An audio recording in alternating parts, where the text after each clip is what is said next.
Awkward. Awkward silence. But we're hot. We're live. We're live. You want to hit him with the promo, Brady? Oh, right off the bat? Hit him with the promo. Let's get us talking the easy way. All right. Yeah, so as everyone should know, I mean, it's November. App season is officially, unofficially, it's here. Official for me. Yeah. You're thinking about hunts? Oh, yeah.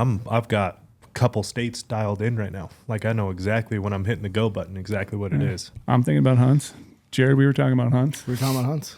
So Actually, all three of us sepapply are planning next year's hunts. Yeah, we're all planning for next year. So if you want to plan for next year's hunts, you need some research tools, and you need I'm going to say it, the best research tools.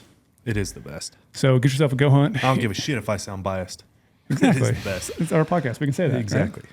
So get yourself a GOHUNT Insider membership, and we like to give you guys a little kickback. So use promo code podcast. That'll give you 50 points back to the GOHUNT Gear Shop. $1.1. So that's $50 back in your pocket to spend on whatever you want to spend. So yeah, we got Idaho coming up. We got Alaska coming up, and we roll right into Wyoming, Arizona, and then we're rolling with research. Yes. So yeah, stay tuned for a bunch of cool, in-depth application strategy articles from us. So, but you can always use Filtering 2.0. We got draw odds. You got everything you need kind of right now to start planning your hunt for next year, and then we'll have updated draw odds coming out here really soon. So yes, we will. I'm excited for app season. It's like our version of the lottery. You know what I mean? Yeah. It's like that's like everyone in like all the city folk ask if you play the lottery. Like, no, I just play a different form of a lottery. I feel like it's higher stress, but It is way higher stress. we're all so invested way more Way than higher just hoping stress. we get rich on a Saturday morning. Yeah, I don't know if you can get rich off the draw odds, but you can. No, it's you a can different get type poor. of enriching your life. Pure joy. It's Pure enriching joy. experience, but definitely pouring your wallet? What would it be? Depleting your wallet? Depleting. Yeah. But I was trying to use poor in that. The rich and poor thing. Anyways. I'd rather die with memories Never than mind. die with cash, though. I agree. Like I've always said that. That's kind of how I live my life. Couldn't agree more. And I mean, I'm biased again, shameless plug, but like drew a lot of tags because of the research tools that we have. I mean, look, we get validated all the time in social and emails. First of all, that's like the best thing ever. So if anyone wants to validate us, it's so awesome to hear like exactly what we pour our energy into is like genuinely helping people for the exact reason that we build it. And we've had a lot this year. I feel like this year more so than other years. We've had so many people reach in and say, I never would have had this tag. I never would have been able to hunt with my dad. I never would have, XYZ. It's been awesome this year. Well, a lot of the feedback. proof's in the pudding. Yeah. And we run into people in the field or at dealer events, even other retailers that just rave on the software. For sure. It's rad. It's awesome. Did you see the one we got today? I did. That one, that guy was giving Cody Nelson a shout out. Big shout out. That first of all, Cody Nelson gets all the shout outs. That guy is the definition of customer service. Yeah, he's a gem. Literally the definition of customer service, Cody Nelson. Yeah. He was Shout out texting. Cody He was texting this guy on a Sunday. The guy I felt bad texting Cody, but Cody responded right back, helped me out with optics questions, bought some optics. Yep. Yeah, Cody That guy's Nelson. a stud, man. He's a dictionary for optics. He really is. Some scary stuff. Some stuff where you look at him, sometimes you're like, you shouldn't know Yeah, that, pal. what? Wait, what? Like you really, you're crossing the line on scary on some of the details. That's He's awesome. an encyclopedia for sure. Speaking of optics, Yeah, so the first thing I noticed when I walked in here is something very different is on the table than usual. Usual is just like PEDs and water and some stuff. Today we got something that's piquing my interest. What is this? It's a little different. we also have, first off, we have the man, the myth, the legend, Jaryd Bernstein in the office. Oh boy. What is on the table is so interesting I forgot to introduce the guest. It's all good. We'll put it that way. Our man T-Rail is not here to keep us in line. That's true. So yeah, Trail is actually out. I'm not going to do what Trail always does to me. He's hunting mule deer in a certain state with his bow. Yes. Not And- going to say the state. Not going to say the state. Okay. I just don't want to. Trail would say it if he was on here. Oh, he had 100% He would definitely say it. But yeah, he actually got a little bit of service, and he's been on quite a few bucks, but nothing that he's excited about yet. But Yet. That's the key word. yeah, he has a great tag, really good tag, and then with his bow. But yeah, He's in his element. he's in his element. He's definitely in his element. Well, Jaryd, what is on the table is not a bow. What is this? It is not a bow. So that is the new laser rangefinder ballistic calculator from Vortex Optics, that tan device that's mounted up there on top of the scope. So that is an all-in-one weather station, ballistic calculator, and laser rangefinder.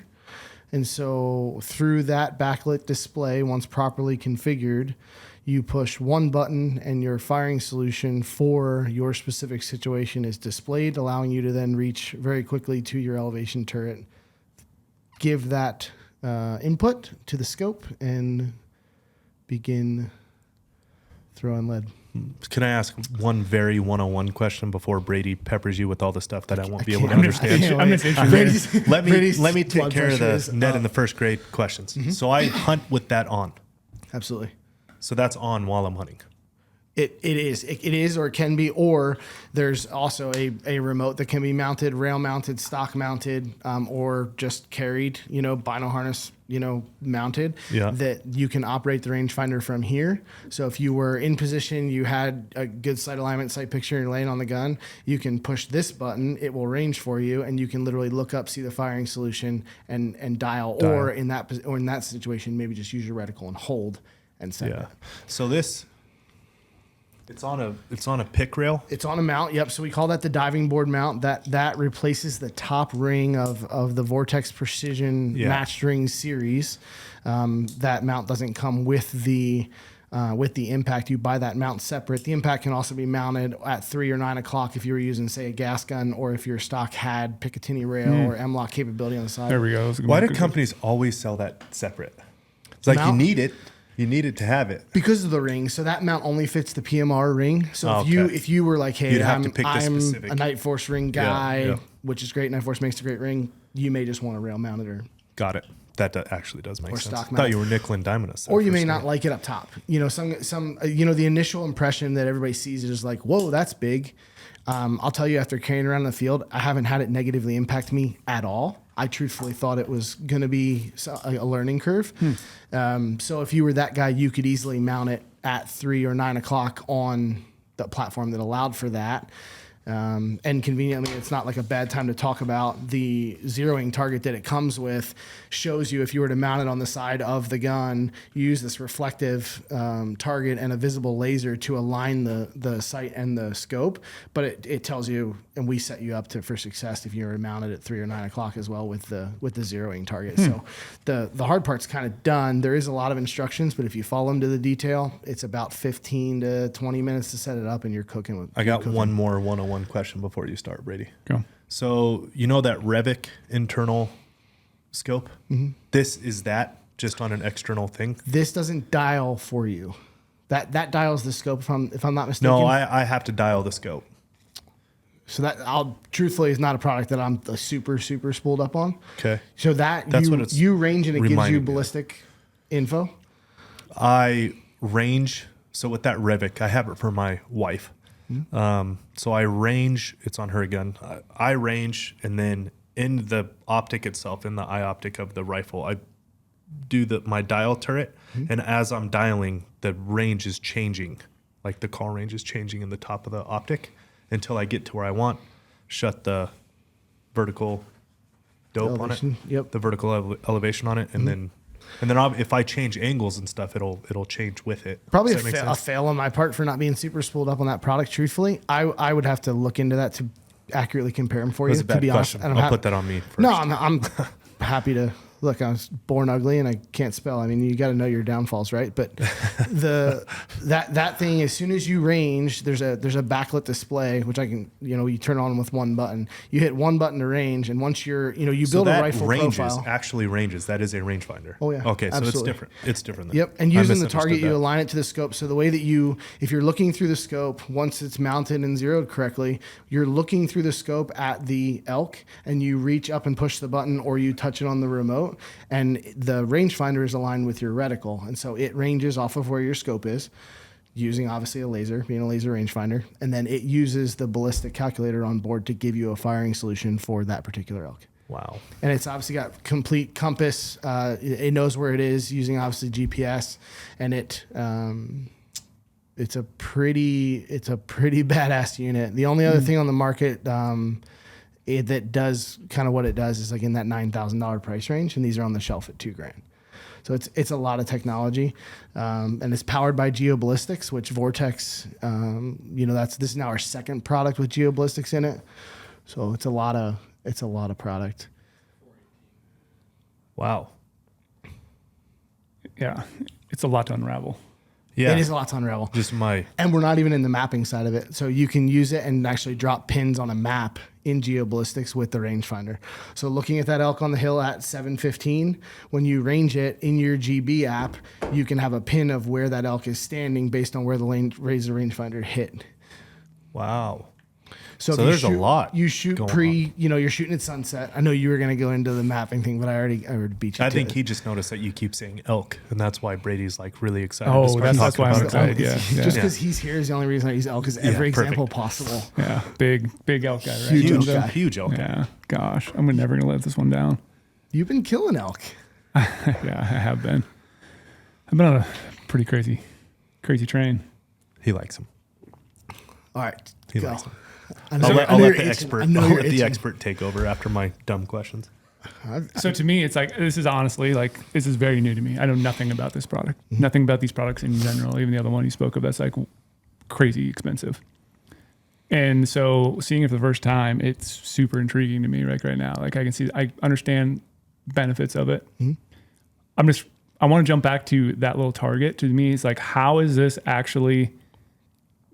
easy is it to get set up so it's actually perfectly on your reticle, like you're saying? Because it sounds like it's pretty simple. Or are you setting this up at 100 yards? It's really simple. To do a test? So what you'll do is you'll zero, say, like for instance, that's my Coyote gun that's on the table. That gun is zeroed at 100 yards. Yep. That I have a hatred for coyotes. It's a hell of a coyote I have a setup right hatred there. for coyotes. You should see my coyote setup compared to this thing. Yeah, that's little lever action right on the top of the truck. No, I have me and coyotes have an issue. I had a coyote, just real quick story. I had a coyote get into our chicken coop and went mayhem on my wife's flock of chickens. And that is in my house, that's like a marital issue. And so I had to go on a coyote crusade to save my marriage. So I have a coyote gun that rivals most people's hunting guns, primary vehicles. Yeah. That could be a whole podcast in itself. How you saved your marriage by shooting coyotes. Yeah, we could bring her in. There was crying. There was all kinds. It was a wild few days. But not good. But I did some shooting. Some coyotes did some dying. So, you have a rifle sighted in, dead on the gun 100. in. Yeah, sight the gun in. Don't even turn the impact on. Sight the rifle, and you have it at 100. You can choose your zero. 100, 150, 200. Absolutely. So you choose your zero. Absolutely. Okay. Yeah, and you input that into the GeoBallistics software. You can build. So let me back up real quick. You build a rifle profile. Okay, we're gonna call it Jaryd's Coyote gun. That Coyote gun is labeled in the unit. Okay. It lives in the unit. It can also live in the GeoBallistics software, and you can upload it to the GeoBallistics for free to the server. So if you get a new phone or whatever happens, you can pull your stuff back. I've been there on some other apps before where I lose everything. Where you lose everything, right? It's so that is incredibly important. Yep. So it can live on there and it's standalone. It can live on the GeoBallistics app, and it can live on the server, and it can live all three places and update appropriately. You push the rifle profile to the impact. When you build the rifle profile, you tell it the zero. So you can say I zeroed at 111 yards, and it's going to start using that to do its math. When you range at 350, it's using 111 as a starting point. If you do 91, so normally when we would range we zero at 100, but sometimes it's 92, sometimes it's really 107. You want that data right, so you're working with as much, because just let that thing do the math, right? Yeah, garbage in is garbage out. It's going to be perfect right away. So once the gun's zeroed, we're going to say 100, which is exactly what that gun is zeroed at on the dot. I build that gun in here. You select your bullet profile. GeoBallistics has every available bullet nearly. If you custom load something, you can input that. So BC, muzzle velocity, temperature, and it takes into account when you zeroed. So if I zero in Flagstaff at 7,100 feet, it's 59 degrees. My humidity that day was 11%. It takes all that. When I go to a new environment, it uses that math, then takes a weather reading of when I'm about to shoot, and does all the math for us. Yep. Okay. So back to your question, Brady. So you then would mount the unit on the diving board or the rail or whatever you do. You then use the onboard visible laser, which you select on, and there's actually a lock on the side to ensure that that thing's not on, inadvertently. And you use that visible laser to aim. Your reticle is holding here. And in the manual, it tells you need to be between 50 and 100 yards while you're doing this. If you were to do some wild zero, I would truthfully have to ask an engineer. Like if you have a 300-yard zero, I would ask him what we needed to do here. I know it's possible, but I don't have it. So you would aim here, and then you literally just with a screwdriver move the visible laser until it reflects back in your eye. You're looking through the scope here. As soon as you see the laser in your eye, I see what the reflective thing is now. Yeah, that makes sense. And you're done. It's that easy. Now, whatever you're looking at with the reticle, the laser's looking at as well. Can I see that piece of paper? Yep. I just want to and the instructions are actually on the back of there too. Okay. How long did it take for you to get it set up? So I actually timed it. The second time I timed it, I want to say it was like 16 minutes. Not bad. Build a rifle profile, swap the PMR ring cap. Now I was doing it all at my zero, so I was able to then just look right down the right. Yeah. So there's some time. I saved myself some time there. The You only got a thing that I zero rifle skipped there anyways, is, though. yeah, I no, mean, it's not. that's And already once done. you zero, you're already kind of in that mode. The only thing I skipped is you do have to calibrate the unit when you pull it out of the box. They do tell you that you have to calibrate it anytime you go. I want to say it says 30 to 50 miles. What it really comes down to is if you were to move from New Jersey to California, it's important. If you were to go from New Jersey to Africa, it's important. If you were to go from Arizona to Wyoming, you're gonna be good. Mm-hmm. So you're playing with latitude and longitude. Yep. So it's very similar to most other safe. Exactly. Most other any rangefinder. You guys got to calibrate your compass stuff. Right. Right. Because it does use an onboard compass for the mapping, right? When you're dropping those pins. It's also using it for the wind because you have a wind capture mode. So you put it in wind capture mode and you tell it, hey, the wind is in my face, the wind is in my right ear, right? And there's just a little dial you move on there, real easy. And then you give it miles per hour and it calculates wind. Yeah, it's probably done direction of fire and all that stuff to calculate the. Yep. So that compass needs to be calibrated. Yeah. You do it real quick. The manual tells you, but you spin it a couple times. It takes about 2.5, 3 minutes, and then you're done. You're done with that portion. Yeah. So pretty much anyone who's been familiar with a ballistic app on your phone is able to build a profile, and it's just similar to every other app, basically. Absolutely. Geoballistics. Which is like a super norm, I feel like, these days. Yeah, it used to be very confusing, I think, to people. Yeah, but now it's everyone's got that Sig Kilo or the Gunworks one or some form of like you had to go in and build a profile. Yeah. Like I feel like that's kind of commonplace now. Yeah, like I literally built one the other day for a gun. I got building some for my brother's guns. It's just 2 minutes, maybe a minute, and you got all your data imported, and it's pretty nice. I like that it syncs to a cloud. Yeah. Like that's huge to me. And you could go in on your laptop and edit your rifle, and you can push stuff. What else is neat too is it allows you to store range cards in the unit. So for the tree stand, from a hunting standpoint, you would have from a tree stand, guy or a blind guy who has different lanes or whatever's going on in that food plot, you can have a range card built and see on your map on your app what you've observed and ranged and everything through your device. Wow. So you can mark. I mean, I just think of all the times that we've taken a shot. I mean, it happened to me in Mexico. I shot a Coues deer at 8:01 last year at sunset, Mm-hmm. And I'm hiking into this stupid canyon in the dark, headlamp, and you're like at 8:01, up, down, up, down. Yeah. Like, I mean, I think he was right here. I think he was right there. You could be following a line on a map on a lit screen.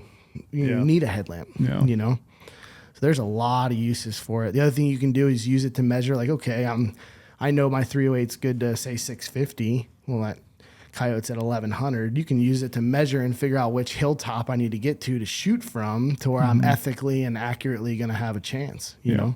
So there's a lot you can do with it. And the app does not need cell signal to be doing all those things. That's all standalone from the, just cool. So what would happen then? You're traveling on a hunt. I'm going to fly. Let's say I have to take it off. Mm-hmm. If I put it back on there, am I going to have to do any sort of recalibration, or is it going to be pretty simple to mount it back on there? You're going to want to recalibrate, which is easy. Really, that point, I would just want to mark or remember which tooth of the pick rail that thing is sitting on. Take a silver Sharpie or something like that and mark it on there so you remember. And it's not hard to just toggle that visible laser back on and see if they're aligned, right? So you can verify that without shooting for sure. Which, if you're going to fly, you're probably going to want to zero when you get to where you're going anyway. Yeah, all the time. So what other main pros for a hunter does this have? You're taking a lot of stress out, right? So back in the day, we've all done the thing. You're writing dope on your stock. Well, that's only so accurate because, like we're talking about, you go from zeroing it in Flagstaff to hunting in Sonora. I mean, you might as well be in two different worlds, literally. We've all carried range cards, whether it's in our bino harness. Well, that's really cool because when your bino harness is open and the range card's in the little zipper, now I'm trying to shoot, I'm closing a harness, I'm making noise, I'm zippering, I'm dropping, I'm stressed. Now it's all right here at 12 o'clock in this instance where I have to look at it and dial all in the same field of view. Yeah. Right. So from a speed standpoint, it's a game changer. Yeah, I can see speed. And you're also not doing this. You're not trying to pull it out and, okay, hey, what range did you get? 7-11? Okay, I'm 7-11, and that's the biggest buck I've ever seen, and we're doing all this happy shit. Let's stick with bulls. Yep. I'm sorry. Yeah, biggest bull I've ever seen. I like that you caught it. Yeah, I caught it. So from a speed standpoint, there's obviously the ethical standpoint of taking the guesswork out. I mean, how many times have we rushed a shot? People that rushed a shot, things get wounded. You're taking a lot of that out of the equation. You're taking nearly all of it out of the equation, quite frankly, by just having something that has no emotion is just doing the math. Like you said, you hit the nail on the head. What you put in, you're going to get out. But it's really not complicated once it's set up right to get in the rhythm of. It's just part of the process. Yeah. It's just part of shooting on an empty lung and slow, steady press, and it just becomes part of the shot. Notice you said press. I did notice. I was going to jump in and say that. That's my biggest pet Trail peeve. was here. Biggest pet peeve when people say they squeeze the trigger, pull the trigger. It's you press. He yells at Trail and I all the time because we talk about pulling the trigger, and he's like, no, press the trigger. It. Do we should agree on something? We You did. guys did. Should write that down too. Yeah. So What a day. another one-on-one comment here. So what we're looking at is, what is that, like 3 to 4 inches off the top of the scope that you're adding into height? From the top of the ring. Sure. Yeah. From the top of the 2.5. objective. Yep. And it's 4 inches long. Yep. And it weighs 16 ounces. Okay, so it's not heavy at all. No, I mean, look, we've all spent. You got Well, I should say carbon it's less barrel, heavy right? than I Like thought. you spend good money to make these things lighter. Carbon stock. I mean, we all done it. I view it as good weight. What's the term Cody Nelson uses when we're talking about optics and weight? He's got a phenomenal. I almost want to call him and put him on speaker. He said it 30 times with me, and I love it every time he says it. I mean, weight is stability. It'll come to me, but it's a way of saying good weight, but he's got a better way of saying it. Yeah. So what I'm getting at there is, so you've hunted with this, obviously, right? A little bit, not super backcountry. I'm not going to tell you I've had it 30 miles in, but I've done quite a few days with it. And you don't notice it getting in the way or anything? I don't. I mean, it is directly in line, like you said. It's right at 12 o'clock, so I don't know why it would. It's just kind of popping into my mind of if. If you think about it mounted, like if you were to carry it, if you were going in deep and you were walking and say it's like the day before the hunt, for instance, on the side of your pack, it's so vertical that it's not a huge deal. You're not making a habit of slamming your backpack into every tree you walk by anyway. So it's not your scope's still right there. We're still being careful. It's still around the glass, right? And when I actually carry nearly right under that, and I actually find that it rests and it kind of bumps right up against my arm, and I feel it, and it's there, and my arm is protecting it from anything that's going on left and right.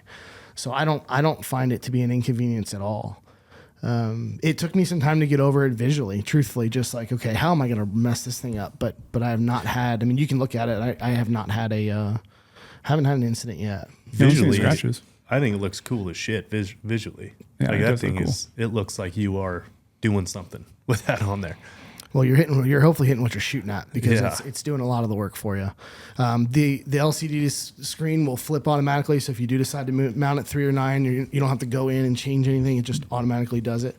Our team did a really, really good job with that thing. What type of battery does it take? Those CR123. Oh, really? Yep. Huh. Yeah. So super commonly available. You can rip one out of your flashlight if you need to, or your headlamp if you need to. Does have an auto shut off. So once you range, you can do either a 1 minute or a 3 minute, if I remember correctly.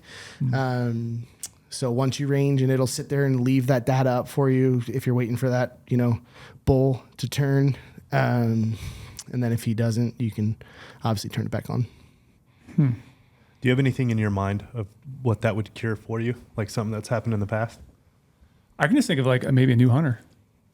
New hunter, like you said, just want that piece. It's like basically hunting peace of mind. It's like eliminating a lot of those steps that are really confusing and complicated, and like trying to range something from the side, trying to set it down, trying to pick it up and redo it. Where like a lot of times, like when I shot that buck last week, like literally I was constantly on my gun looking at it, and then I'm just ranging again. Where this I can just be on the gun, comfortable, leaning in on it, range.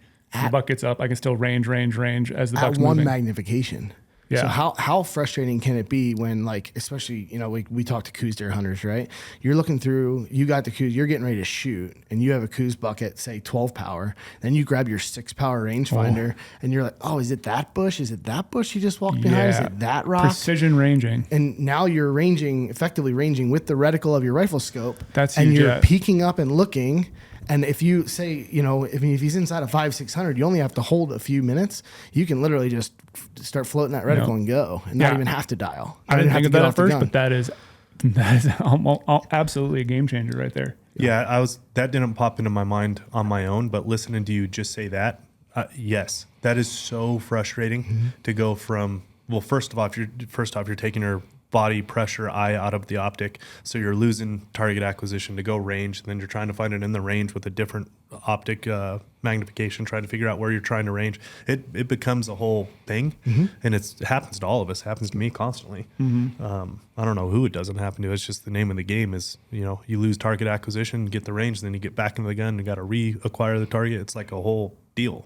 We'll take it a step further. If you've mounted the button, like a lot of the guys that were doing all the testing mounted the button somewhere and for the camera's sake, I'll put it over here, but somewhere in that area where your arm is typically around, and either using a sandbag or using a beanie or manipulating the stock in some way. Yeah. If that button is there, now I don't even have to do this. Yep. So you're shooting instantly. As soon as the thing tells you need to hold up 4 minutes, you're just gonna let a little pressure off and rise that reticle up 4 minutes and.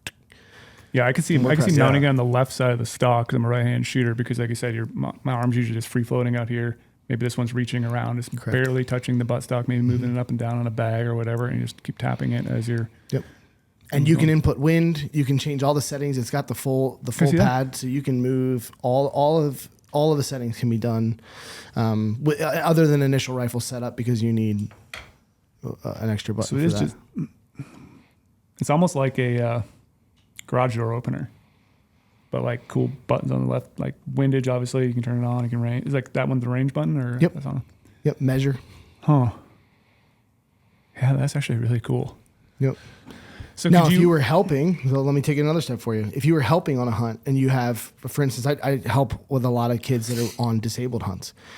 Now, it's hard because you want to verify they're looking at the right, but let's just say there's one bull standing in that field. If that kid is behind the gun and looking at that bull, I can be holding the remote and looking at the GeoBallistics app and watching what the range is producing. So when you hit the button, it's going to tell me 4.2 Okay, mils. so you have like a heads-up style display, so it syncs right over. I can so see it. 4.2, it captures everything, all barometric pressure, everything is going to be shown. Everything that's shown on that display, I can see on the phone. So when you talk about your wife or somebody, you can then say, hey, now in the scope, you see the little 4 next to the reticle? Yes, put that 4 on the bull, pull the trigger.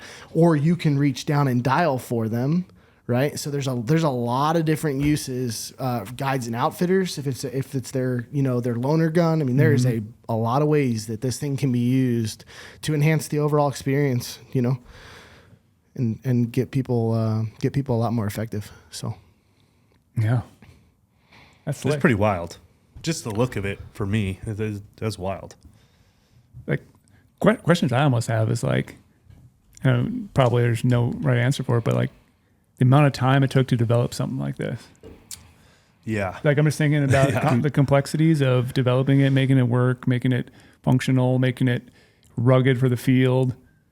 Like all these things, it just seems like such a sophisticated piece of equipment, but it's very easy to set up. Anyone can do it, and it works. Yeah, we have a rad team back at Vortex headquarters right now. Like the company is in a phenomenal spot. So there's some rad people working on new product development.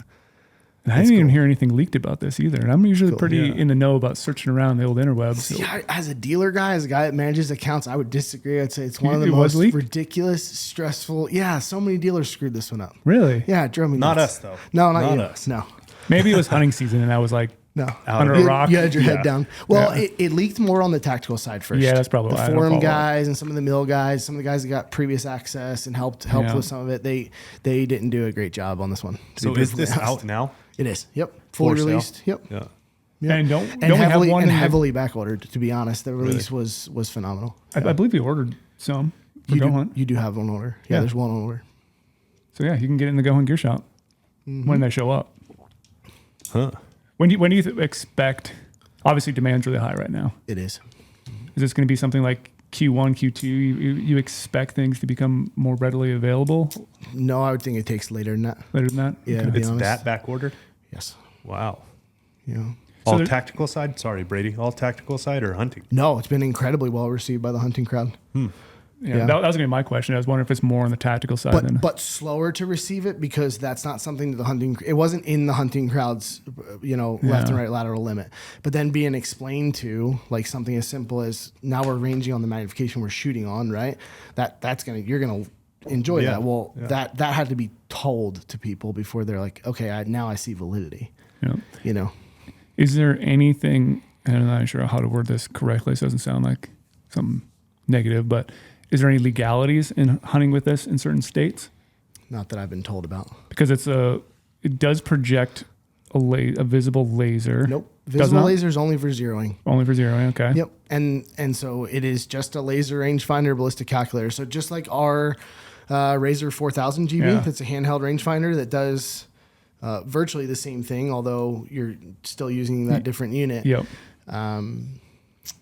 It's just a laser rangefinder. Yeah, so like Nevada, it would be legal, right? Because the battery is not inside It's not inside the optic scope. itself. Yeah. It's mounted on the scope, but yeah, it's not internally in the scope. So for legal purposes, it would be treated like a Kestrel station or Kind of, yeah. that mixed with a If you can use a rangefinder. ballistic calculator and you can use a rangefinder, then there's no reason that No. can't be used. That's all it is. It's just combined into one unit. It's a lot faster and a lot more intuitive to use, but it's not any other technology. Yeah, because I was going to go down the legality too, but then I kept thinking of like why it would be illegal, and I obviously go to Nevada just because we're here, and we're pretty strict on having internal battery to any optic, but it's not in the optic itself. So why not? Nope. Yeah. No, it's bolted to it. It's no different than if you were to tape your laser rangefinder to your scope because you're forgetful. Yeah. Dang. Neat product. It is really neat product. It's going to continue to do very well. It solves a lot of problems, and people are going to be more successful because of it. There's no way around it. We're taking a lot of the guesswork and a lot of the fooling around and time out. Again, just even if you did your research, even if you did your homework and you have a dope card, where is it? When the Yeah. biggest bull you've ever seen in your life steps out, where's that dope card? And it ain't right here. Well, right there it is. Yeah, and that's usually one of the biggest questions I get. Like one of my friends just went to a hunt in a certain state in the West. I'm not going to say states. And he was asking me questions about where he lives, the elevation, if you should make another dope chart for it. And I was like, well, that's where the ballistics, calculators come into play. He'll calculate all that for you in the field. And he doesn't, I believe he has a device that can do it. But it's like, everyone's always confused when they travel. They shoot at sea level. They're going to go hunt on a certain state at 8,000 feet. And be like, this is going to take all that guesswork out of it because it's pulling in all the atmospherics, pulling in a direction fire, like you said, compass. Yeah, totally built-in weather suite, and you can use your Kestrel. You can pair your Kestrel to the GB app and tell the app, "Hey, I want my weather to come from the Kestrel." What's cool there is the Kestrel is now feeding wind, and you don't have to input wind. Yeah. So you do have to. There are some extra steps for the setup, but you tell the app, which again does not need LTE to do any of this, right? Yep. You don't need the 5G. It's working on its own network. But your Kestrel can be talking to the app, and then the app tells the impact, "Hey, I'm getting weather from the Kestrel, and here's wind direction, speed, everything," and then the calculation's done off of that. That just sold me as well. Because if I can talk to my Kestrel and I can get my win from my Kestrel, then I have to skip the step of having to touch the button back and forth, and it can just go right into it. And like that's huge. Because then again, I can have, like you were on the same hunt. Yeah. You could hold my Kestrel and grab the wind, and it's going to automatically program in there while I'm sitting on the gun. And obviously, I'll be doing the ranging because I don't trust you ranging. But Thanks, Brady. just kidding. I had to throw something in there, but I'll just visually, man. This thing's got me like, holy shit. what's max range?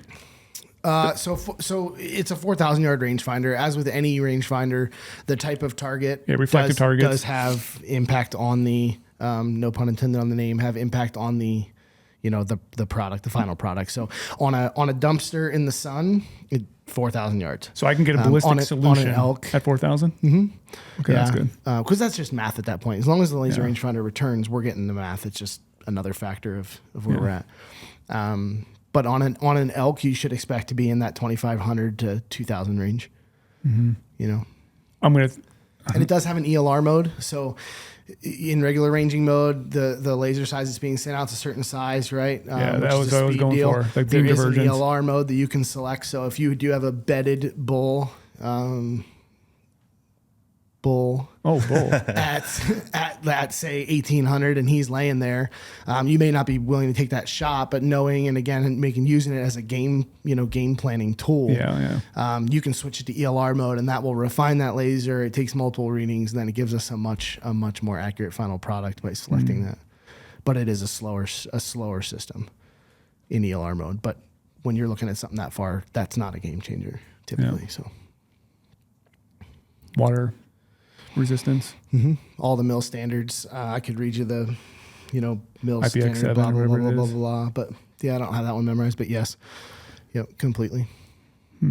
What kind of care do you have to do on the lenses? Is it just like a normal optic? Normal optic. Yeah. Yep. And then the backlight, there's a big button on the back. So you have the backlight. If you want the backlight turned off, you can real quickly reach up and just turn that off. You don't have to scroll through a big giant settings menu to make the light turn off on the backside if that becomes a problem, like on a law enforcement application with a night vision device. So there's a lot of cross use between hunting and TAC and precision rifle, the competition guys, and there's a lot going on. Is this legal on competition and all that? As far as I'm aware. Dang. Yeah. Normally I would do research on things before we talk about them, but I really wanted to come into this not knowing anything. And I'm probably asking the dumbest questions about it, but like I just wanted to know, and I understand the purpose of this product. Well, I can assure you guys are talking about things that I don't fully understand with these different, whatever you just said, range laser speed things. So they're not as dumb as the questions I'm asking. I've gotten guys too like, well, it's really big. And it's like, cool. Show me how big your laser rangefinder is that you carry on the side of your bino harness. Yeah. Because unless you own a ballistic calculator laser rangefinder, I'm heavily increasing your capability for the same weight and the same dimension. There's not a difference in that maybe a 1/4 inch thicker. It's a very marginal compared to what we all have hanging off our bino harness anyway. Yeah. And I'll be honest, I'd rather carry it on the gun than have it hanging off of me anyway. I like a lighter setup on my chest. So I'm digging it. Very comparable to the rangefinder I carry. Super, super comparable. Yep. So the size thing, I don't get that. I mean, I think it's just a little bit of shock and awe when guys first see it, and then it's like, oh, wait a second. You start looking at the feature set and capability increase, and it's not I hate to say it's an easy sell, but it's not the hardest sell when you really get into the details. Dang. Cool unit. It is really cool. I'm glad I got to see it in person. Yeah. I didn't even know. I thought we were talking about just these other optics that I was aware of. We're trying to keep but I walked surprised. in here. That was the first thing that I went to. Yeah, we were at dinner last night, and he mentioned like, oh yeah, I actually brought a setup, and I was like, that was phenomenal. We actually have things on the table that we can look at and talk about. I thought we were just gonna have the unit sitting here, but having it mounted on there. I thought it was phenomenal. I got Brady to dinner. Yeah, that's a good one. That felt like an accomplishment. That was. That's a good one. It was, yeah. Food is fuel, not years, like 4 years of being denied. What'd you have? I've been chasing you around. Chicken parm. That's fun. I do think that was the first chicken parmesan I've ever had in my life, by the way. That's fun. And that shows how much I live under a rock. I love that. I mean, yes. I honestly wasn't shocked that you said that was the first time because I know you and I've spent so much time with you. that is shocking to the average individual to hear that from Brady, that you're 30-some years old and you've never had chicken parm before. And there's a tablecloth on the table that we ate the chicken parm off of. No way. I was going to ask for a crayon if I could draw on it. Nope. The place had tablecloths too. It was amazing. Good old Bradley J. Miller. Yeah. It's awesome. Man. Yeah, man, that is So cool product, but one of those products too that we need to be talking about, and we need to be pointing people to the videos. Vortex did a great job of putting out a whole series broken up appropriately. There's one really long video that's available that's good. Truthfully, it's like 48 minutes long. It's phenomenal. The data is incredible in it. Then there's broken up sections for zeroing and mounting and wind capture mode and ELR versus standard. And so the video series is incredibly helpful and put together well, because it is a very technical product. There's no way around it. That's really good. They went through that level of effort to get the education side, because looking at it, it'd be a hard sell. But once you start diving into it and learning about it, like I want to learn more, and then being able to watch a video on something like this, I think it would explain why you need to have one. Right. Yeah. The first time I mounted it, I had my laptop outside with me, just paired to my phone at the range and just let it and just pause, do it, play, do it, and it's pretty intuitive once you do it once. So check out that on Vortex's YouTube page. Yeah, it should be up there. And if not, the local, you guys have it as a dealer resource available that you can easily email it out to the consumer. Someone's question. and it's called the Impact. The Impact. That's what it is. Vortex Impact. Yep. Sweet. Yeah, the Impact 4000. So we always have a name, and then in all our rangefinders, we give the max effective range right after in the title. So when you're looking at it, it's pretty easy. Mm-hmm. What are these other little guys here? These spot and scopes. That's the new Razor spotter, the 13 and 39 by 56. Really cool ultralight spotter. It is light. Just picked it up. I was a big 18 by 56 guy prior to the release of that thing, and I've never been a big spotter guy personally. Totally understand the validity. My anatomy, for whatever reason, never got along with anybody's spotter. I've owned all of them. Nearly all of them. And that thing has been such a kick-ass little unit. And it replaced my 18s in my pack for me. It's 40% lighter than my 18s. And I'm getting double the magnification. It packs smaller. Been an awesome little spotter. So I actually got a hold of one of these early. And I know we were talking about that earlier. Yeah, no, it hurt my feelings. So I got an early view at it, and I actually took it out on some hunts and put it to the test next to some other spotters. And I was really, really blown away with how bright it is and how crystal clear it is. And for me, so I love taking a giant spotter. I'm all about, I need to glass something to kill it. But for going super ultra light on some of those crazy backpack hunts that I love to do, sometimes I kind of wish I didn't have some big, giant, heavy optics. So for me right now, I didn't get it right before I went bear hunting this year, but this is my bear spotter. Cool. Literally, this is the spotting scope I'm taking bear hunting next year. Yeah. It's super light.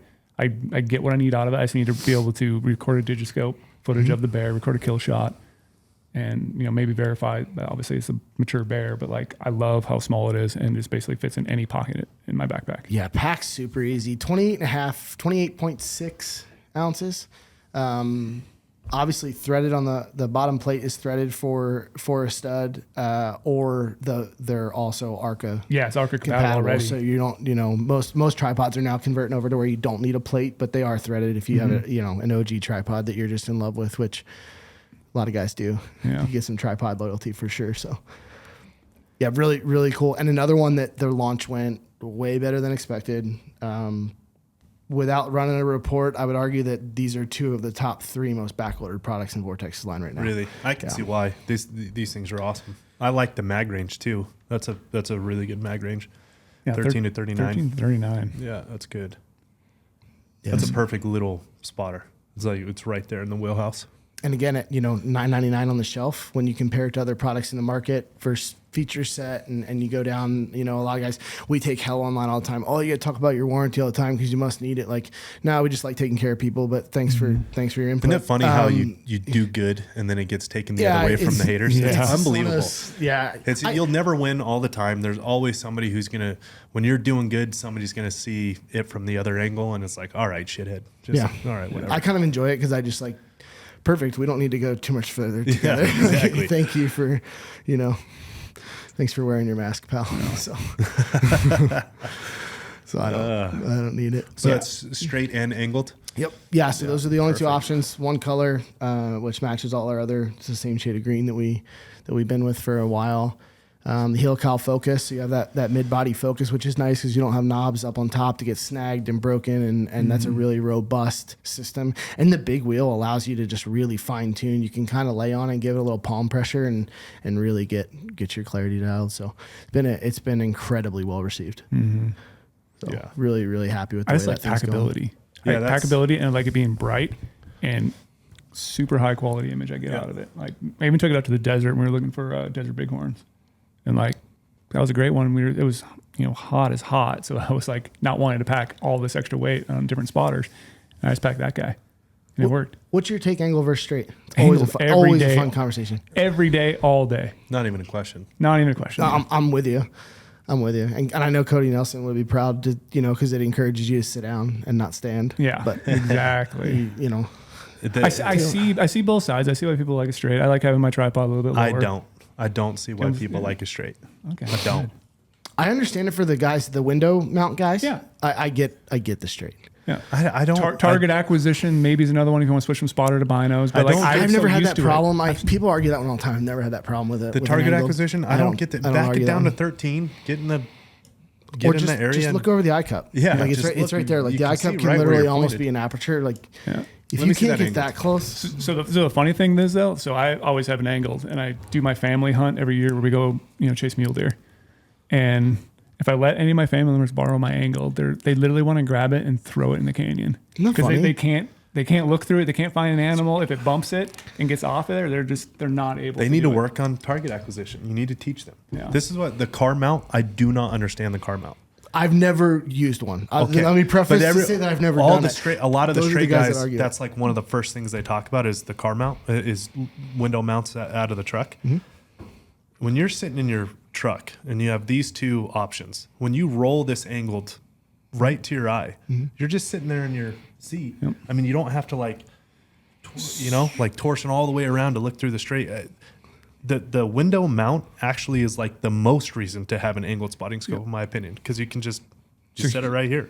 It's looking right back at you. So here's what you're kind of hinting at, and I will say I have glassed from a window all the time on a bunch of these hunts, like running and gunning, trying to glass long late range. season hunts are all a lot of window And time. so the straight ones, you have to roll that window up a lot higher. What do you do when you roll that window up? Well, that window's going to start vibrating. It literally, any sort of wind outside or just the height of the window, it's going to add to instability in glassing. Where the angled, I can keep it a little bit lower because I have to lean into it. Gotcha. So it makes it more stable. Hey.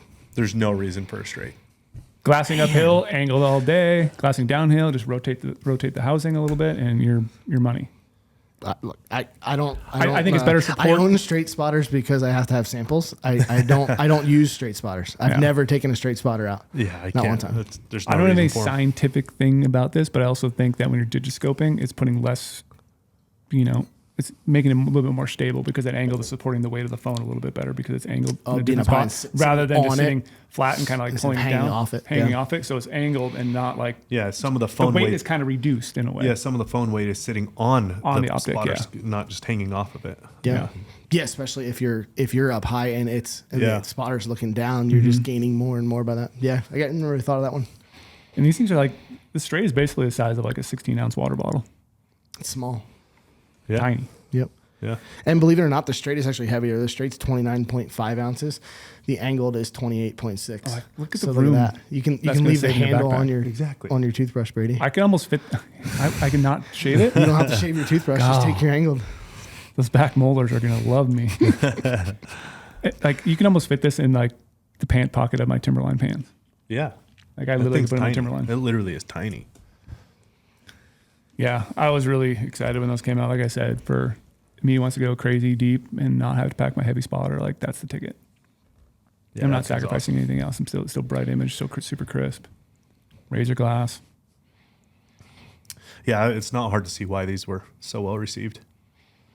Yeah, and you guys have done well with them. Your initial Yeah. push has been great, and the back order proves, kind of Mm-hmm. where the industry sees it, which is cool. I think there's quite a good shift in people kind of packing down their overall optic setups. Yeah. Maybe not Brady, but like there's been a shift happening where people are, they're seeing the value in how good these little ones are, and not necessarily carrying the weight for just that little bit of performance gain on those giant ones. Right. Seeing a lot of people change to these smaller setups. Yeah, they're pretty unique. That's why I took a small setup on my sheep hunt. I loved it. That's probably like one of the most times you need a spotting scope on Yeah. a sheep hunt. Well, yeah. I Save, took a small save one. yourself and Yeah. just the amount of coverage you can do if you Yeah. can't see. Yeah, exactly. That hunt had to be insane. Oh, it was awesome. It was incredible. Was it? We haven't done the recap of it yet, but it was awesome.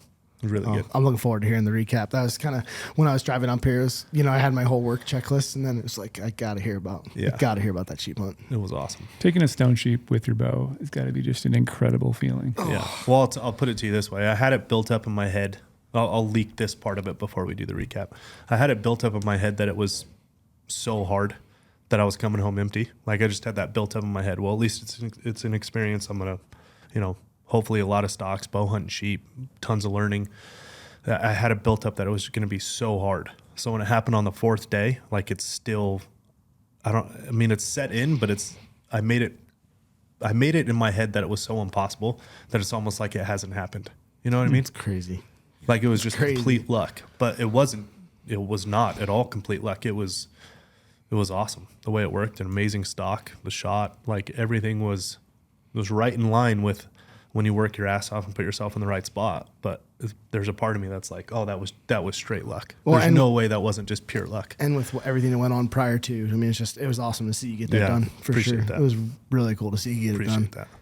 So we can't ask how far the shot was. So when's the recap? Because I Shot won't ask shot was any 51 inappropriate yards. questions. Shot was 51. I won't tell you all the I have secrets so of the many shot. questions. 51 Yeah. yards was the shot. Trail, hurry up and get home so we can get a recap. Yeah. I know we're hoping to do a recap series starting in December for everyone. When everyone's listening. done. Yeah, once all Trail the gets back. hunting's over, and then all of us are just craving to listen about hunts again. So Yep. we're going to start Yep. talking back of all Start. of our hunting season. Pumping out all those stories. I can't wait. But one of the other companies you deal for, Mystery Ranch, Yep. I had a secret. How secret do we need to be? I'll let you say it, so I don't Pretty mess it up. secret. Pretty darn secret. You had the only one outside of the organization Okay. in the entire world And I was using it, and on an archery stone. Secrets are When no I- fun. Secrets I hurt know, someone. I can't stand the secrets. I don't know. I No. can't stand them. I think there is so much value in letting people know. And it's not my company though, so It's above my pay who grade the too. hell I am will go out on But a limb and say though, if Brady goes with me right now and gets an "I love elk" tattoo on his forearm, Then I can talk. you about can it. say whatever you want on this podcast. Well, that ain't happening, guys. I'll just when I get passionate about something, like I really want to talk about it because it was incredible. No, It's we're excited for that pack, and we're only 6 weeks from the release of that pack. Yeah. I mean, we're not talking years here, which is good for everyone. that is good. I can only we're keep not- these secrets in for so much I longer. know we're close. You guys will probably have a shipping notification on those new packs soon. You're kind of like almost Michael Scott, huh? I know. coming. I just You tell can't him do something, it. he's gonna can't do he just it. wants to leak it No, so bad. it's coming. it It is is. going to be an incredible. It's going to be an incredible time for all of us because that pack is very very effective. Yeah, as you- and a as lot of you the found out. times in hunting, gear things are so good and things have come such a long ways. Like, for example, this impact. Man, I remember back in the day when I was like first into college, even into high school, when you got a turret cut. And you would get like 4 or 5 different ones cut from the manufacturer for this different elevation, and you just kind of played the game with, okay, what turret is cut to the closest of where I'm going hunting. Now look where we are. It's unbelievable. is. You don't even cut turrets anymore. We It's were like not even a thought. What was Trail telling us about the rangefinders? And that was even before my time, which made me, I wasn't sure if I wanted to feel young or I wanted Trail to feel really old in the conversation. But last time when Tim and I were here, he was talking about some rangefinder where it was effectively like you just You sized. rolled it, Yeah. and it was a peep sight that would roll. I said to Tim when we were on the way to the airport, I said, so what year was that? Because I'm, I feel like I've been around a little bit, but I guess I'm. Is Trail older than we think? Sorry, he Trail, is you're old. now. He might be older than we think he is. It is his birthday today. Oh yeah, It is his birthday today. So Trail. Happy birthday! Yeah, Happy birthday, birthday, dude. bud. Glad He's you're out, he's hunting out on your birthday. bow hunting mule day right now. It's his So- helmet. But with things that have come so far in hunting, a lot of the times, the next gen or the new one it's good, it's better than the last, but it's not like, it's better than the last. It's kind of just leave it at that, like majority of the time. Dude, this new setup is like different. The It is- pack? it changes. It changes some setups. We're happy to hear you and hear that because I mean, again, we talked about the development team at Vortex. The guys building those packs and doing the design and the testing and then the redesign at MR are just some of the best humans on the planet. Yeah. And so to see badass product come out of that scenario is it's awesome. It's Yeah. just I'm lucky to work with such rad companies. For sure. It'll be that's, cool. That's one of those things though. Like that is not just a little bit better than the year previous. Like it is. It's different. Well, That's you got awesome. like 6 weeks, Lorenzo, and then you can just Michael's you can gone for sing the 6 more weeks. praises, and we'll Can't be hold these secrets. We'll be We good. can stop blurring things and Yeah. Yeah. Exactly. yeah. Oh yeah, I did a gearless video earlier this year, and I actually had this in my gearless video, and I had to blur it heavily. blur it. And it's funny when you blur things on videos like that, and just see all the comments, like what people are guessing it was, and no one guessed it. No. What were some of the? What was even close? I mean, they kept thinking like different companies. Like, is it like something super compact? Is it a new compact? Is it just like a revamp of something else? But like, No one guessed. no one Nobody. guessed it. Yeah. Good. I mean, See, this I did tell them to blur it and make it a little bit bigger blur. I didn't want to make it like super tiny blur. So it's like, oh yeah, I'm just holding this little tiny object and make the shape out of it. But like, Yeah, this is it's a good example too. We had to blur it in my pack weight going into New Mexico elk, Omar's New Mexico elk. We had to blur it because we were doing pack weights, right? And I wanted to see how heavy the pack was, and it's obviously a pack and it's blurred out, but this is the secretive thing. Everyone kept saying that it was Kifaru, that we were carrying Kifaru now, or it was Initial Ascent, or all this stuff, and it's like.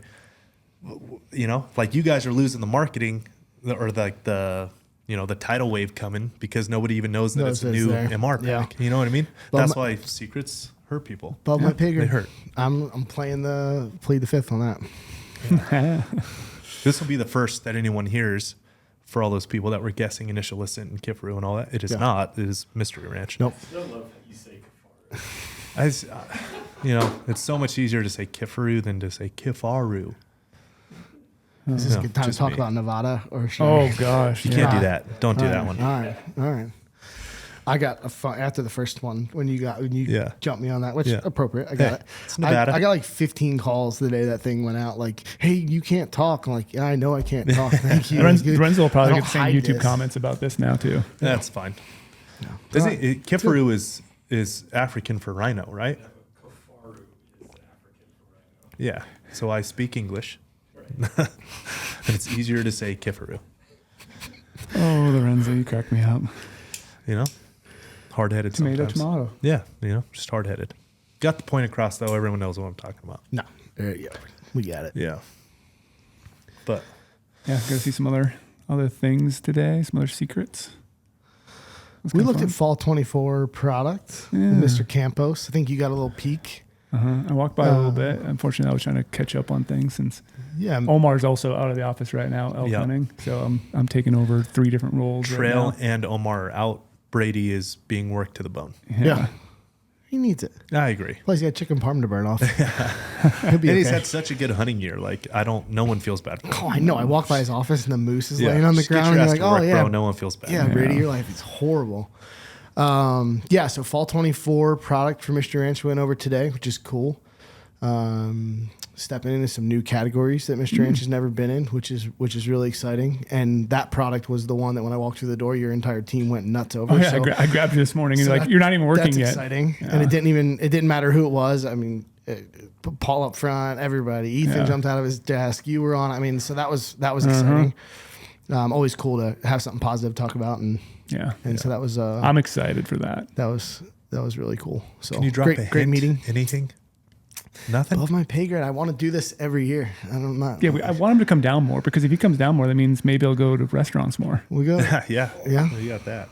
Easy, Cody. Not Easy, even Cody. a- I'm not not, even I'm not just going like to put a my little drop? foot down on Not that. yet. But When do they come out? When are they available? What we looked July- at today, when are they available? Well, July 1 of 24. In true you fashion, you're going to have the only other one outside of the factory. So that's in the Sweet. mail. So we'll see what happens there. But no, I can't on those. There's going to be a really good marketing push. MR's new marketing team is just kicking ass. I've seen a bunch of the content that's already been created around that product, and it's money. Awesome. The feature set is some simple things that you just didn't think no one thought of, and it's just so obvious. And now when you see it in the flesh, you're like, wow, that's another little game changer that should have been there for the last 40 years. Yep. So really, really cool feature set. Shout out to Alex Rich and the entire team on that deal, because it is a kick-ass product. That's awesome. So, and then some other touches on some other core product line. I mean, it'll be a great year. 24 is gonna be a cool year with the pack that you're talking about, and a whole series of packs along that. Some new colors, right? We can even some say different that. stuff. We can say that? I'm giving you a little bit. Okay, I'm giving perfect. you a little bit. I wasn't saying I'm giving you a little bit. Not get in trouble, but I wanted to Well, say because I'm hoping you release it like December 10th, and Tim has only 20 days to kill me instead of an entire season. So there's that stuff coming, which would be great. And then obviously those things transition into fall, into some other lines. It'd be really good. Should be a really, really good year for people that like backpacks. We're just building up that hype train right now. That's what I I would want love to to do. show it. You know, I'd have it on. We yeah. could wear it for the last 2 hours. Yeah. But they just pay building up. they pay me to drive around, kill bugs on the windshield, not ruin surprises. So that's what I do.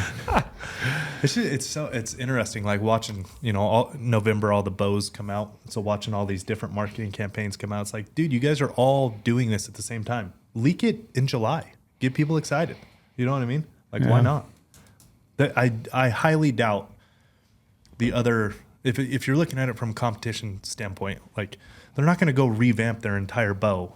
You know what I mean? That the one that they've been working on, because it's. Well, how long? I mean, How let's long be does honest. that They're take to bring already it to next market? year's bow is already done now. But you know what I mean? Right. So like, why not just do it in July? So what is funny though about, like you're saying, like that competition side and other companies seeing things. So today, Matthews launched a new Matthews The lift. lift. Yep.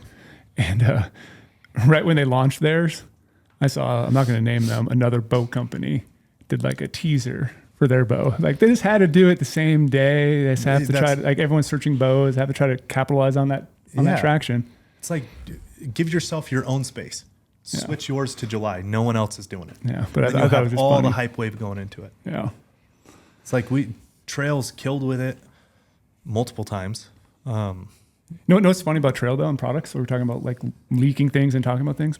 So, I'm not a bow guy anymore. Like, totally switched over, and I've talked about it. We should probably do a dedicated one, maybe talking about my reasons why I'm not a bow hunter anymore, like the deep dive, emotional ties of it. We need to do that. Like, That's a great it's idea. actually really deep. Someone commented on YouTube, and I actually jumped on GOHUNT yesterday or last night after dinner and responded to that guy and kind of gave him a little synopsis of it. But it's like a deep emotional story, like why I don't bow hunt anymore. So I don't have any images of this new bow. Like, Trail wouldn't show me any photos of the new bow. He was being very good about not leaking it at all, which you should do, on products. I appreciate that for Trail. And but I'm like, Trail's out hunting right now, so I'm like, Trail, I need some images for this article for Matthew's Lift. Like, I have to, I've read your article. I know about the bow. I was here when we shot some video footage of it. But like, I need some photos. Like, do you have any photos of tuning the bow at your house or while you're out hunting? And he's like, no. I'm like, you didn't take any photos for me and you had this bow early? He's like, I was told by so many people at Matthews, I cannot leak this at all. So he was so nervous about like it getting leaked. So he's like, I only have 3 photos. And they were like, his harvest photo, he actually did take a harvest photo with his elk. And they had one laying on the bow, but he was so zoomed out, he really couldn't even tell what the product was. And so he finally sent me those. Like, these are actually the only photos I've taken of this bow. Wow. Because he was I so appreciate nervous. that. On the manufacturer side, I appreciate that. Yeah. Because there's nothing worse than like planning something for 6 months of release, like the spotter, and you put guys on the road and you spend all this money and there's a plan. The marketing's got a plan. Yep. Finance has a plan. Operations has a plan. Everybody's got a plan. And then somebody somewhere decides to just screw it all up. Yeah. And it is usually some social media guy, that just ruins it. And it's like, hey, dude, we got product embargoed at dealers. We got prepayment terms going on. We got all this moving people don't understand. And it's like, you just kind of screwed it up for us. Yeah. I get that part. I do get that part because you guys got a bunch of wheels in motion and all this stuff. But it's like, pick your own month though. You know what I mean? Or like let it. I don't know. It's really interesting to me. Watch it all happen. November's so funny. All these bow companies, All the bow companies all dropping. the influencers, everyone's doing reviews and this. And it's like, if you guys just did this a month earlier, you would be the only one talking about it. Did he kill his big mule deer with that bow? No. No, he actually didn't use. Correct me if I'm wrong. No. Yeah, he he used his phase used 4. his phase 4. He was in a there was a lot of people where he was, and he was very nervous. What a badass buck that was. Yeah. That's a sick buck. Like absolutely sick. Yeah, as soon as I saw him post that, I just like hesitate to blow up his phone. Yeah, I haven't seen it in person yet, but I was at my taxidermist on Sunday, and like he actually drove over to Baird's to look at it. Yeah. And he's like, Trail did a horrible job taking photos. Sorry, Trail. Per usual. But like, you can tell it's giant in the photos, but like you see that buck in person, you're blown away with how much mass that buck has 50 everywhere. plus inches of mass and 20-inch G2s. Tanker. It's nuts. It's silly. crazy. Yeah. It's just something you don't, you know what I mean? It's like one of those bucks you don't really get to He see. deserves it though. Oh yeah, he puts so much time He in. He's just a deserves it. wizard with the Completely bow. agree. Yeah, all the Completely scouting he agree. does. Completely agree. Hey Brady, you know what's on the end of that gun? Yeah, should we finally jump into this? I wanted to talk about this at the beginning of the podcast. You know, like this is going to be a little maybe heated section. Can I if we- tell I a don't think it quick needs to story? be heated. Yeah. I'm just right and you're not. I don't feel like it's not really a big deal. But quickly, in the front of the gun, when he's referencing people listening, it's a suppressor. Yeah. And a quick story. Brady, at the end of the day yesterday, like 5:15, Brady just like comes peeking in and he's like, "Hey, Jaryd's coming on the podcast tomorrow." I'm like, "Cool." He wants to talk about suppressors, you know. So like you're on that side. I'm like, "Yeah." It's like, "Okay, well, it's gonna get heated." I'm like, "Perfect, let's do it."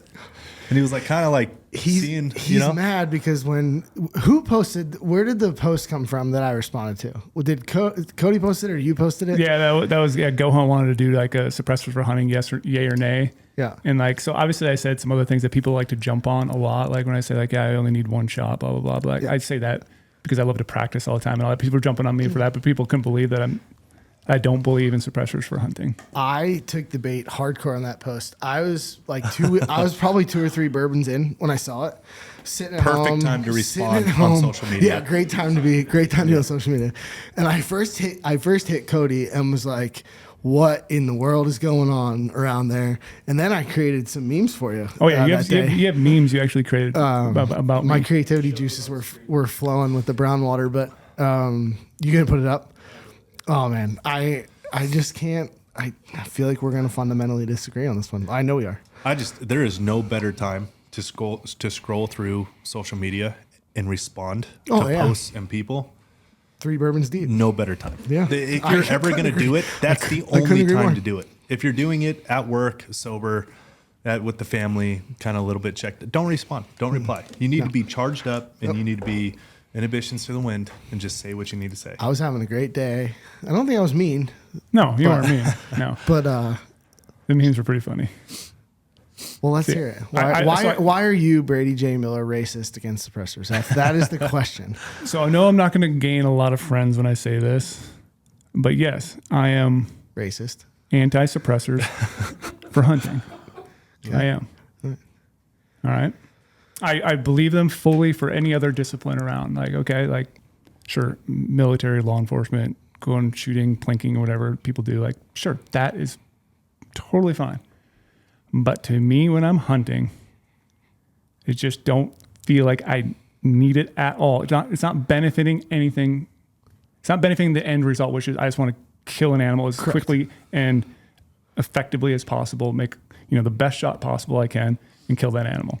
No, and I know you're super technical. I mean, I know you practice and all, but what's your number one complaint? And I'll give you my number one positive. Yeah. Is a follow-up shot. Yeah. The follow-up shot is a great and follow-up point. shot is twofold. It's signature reducing, right? Mm-hmm. And you get that follow-up shot. A lot of times the animals don't move. Mm-hmm. If it's a clean miss, if you didn't graze it or hit it bad, obviously, Mm-hmm. or shoot the one standing next to it, if things don't go completely to hell, you can nearly guarantee you're getting a second shot at distance. Nearly guarantee it. Because of the sound reduction. Because of the sound reduction and the fact that the animal does not know where that projectile is coming from. Yeah. They don't understand and they can't figure it out, and that gives you time to say, "Oh, I was only 2 minutes low," or "My wind was bad," and then you get the follow up. Yep. So that's my pillar or my number one, and I'd be curious what your number one negative is. Well, I will side with you on your number one. Okay. So like, even though, like I said, in that one thing that people jumped on me about, which is fine, whatever. But like, I pride myself on killing an animal in one shot. Right. Like that's the ultimate goal. And you do the work. That's the ultimate goal of yeah. everyone. But yeah, I've fucking missed before. Like Dropped it. Hey, let's go. This is where I'm gonna. Did they run? Did it run away? Yeah. Did the animal run away? No, it didn't run away. No. But I'm gonna say like, I was gonna celebrate. so I say like I want to kill an animal in one shot every time. That's my goal. That's why I practice so much. That's why I stay up late. That's why I shoot my rifle. That's why I dial in my ammo in. That's why everything is just cut all the variables I can. But it's hunting. It's real life. Like you'll miss eventually. You'll grab a like that. People point out like the Colorado. Yes, it's a bull. Colorado bull. It's always bulls with you. But Okay. keep Yeah. going. So I missed on that hunt because I grabbed a bad range because the bull's in the timber. Yeah, which we've all done. Yeah, which all done. Yeah. So like it happens. It happens to anyone. buck I've You ever hunt long missed, enough, you're actually. going to miss. And so yes, I do see your point. Like luckily the elk didn't know what was there. Okay. Yep. But yes, this would be better in that sense because like the sound reduction and like I think you were hinting at it, like the animal doesn't really know exactly where that bull is coming from. I bet like I don't know exactly how to judge the sound, over there, but I bet it's harder to pinpoint because it is so much quieter. It's very hard. If you've ever been on the wrong end of someone shooting with a suppressor, it is incredibly hard to figure out where they are. Yeah.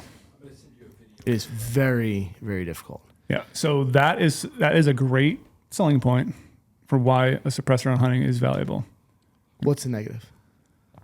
It's not weight, because I know you're and I love that you are a heavy. So we were talking about this earlier. So weight does not matter to me. me. So I did write a pro con list. Oh boy.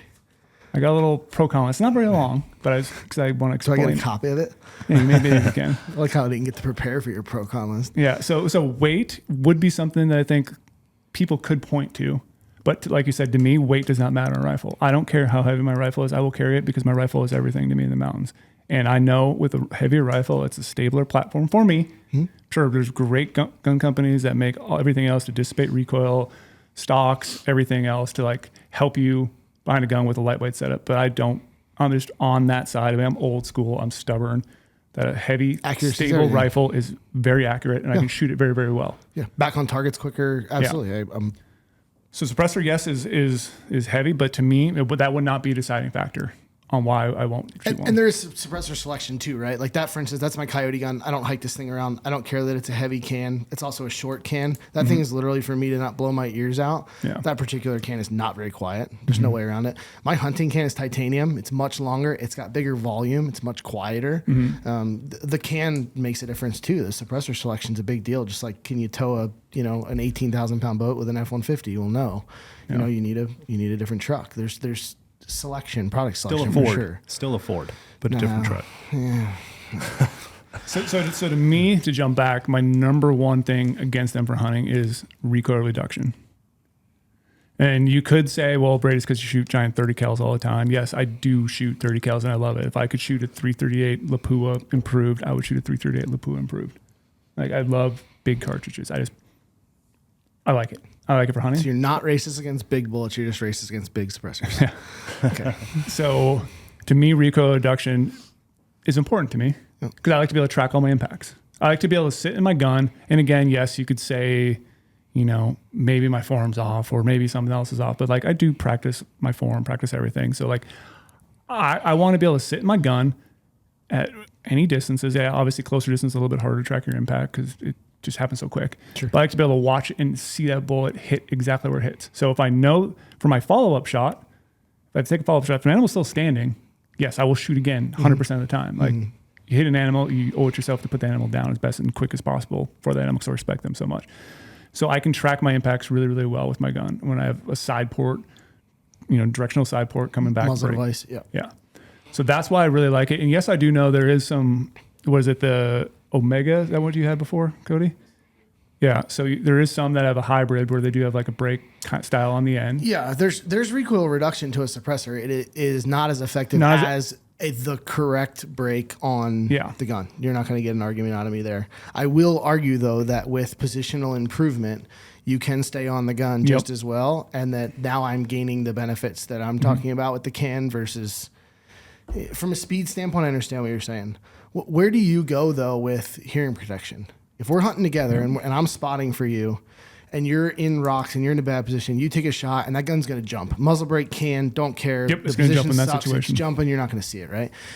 Not blowing the ears out of you and the spotter has has a ton of validity for me as well. Like on these kids hunts, Yeah. when I got a parent that wants to take, I had this happen once. We were hunting with a disabled kid, and the mom tried to walk around effectively to get a picture of the kid, and she ended up, I mean, she's staring down the muzzle. If the kid had shot, I'm telling you, if it didn't hit her in the shoulder, it would have been. And is that on me and everybody else there? A little bit, for sure. But we were so focused on the kid and making sure the kid was safe and everything's going on with the kid. And I had this mom walking around. And it's like, so in that chaos, and it was after the first shot. Oh, So yeah. we have bang, we have ringing ears. I have a parent that doesn't belong in the woods, but God bless her, she's out there with her disabled kid who just wanted to go hunting, right?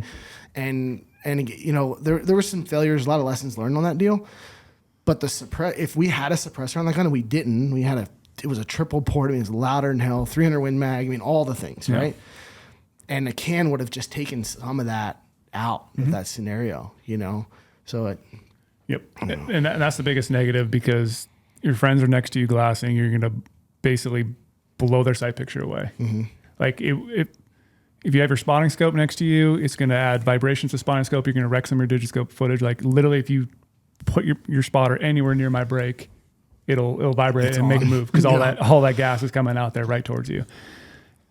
Shooting with someone and blowing your ears off, that's a definite thing. And like it is kind of hard sometimes for me when I'm sitting in the gun, because I have to put my ear protection all the time. I always have to have it on my neck.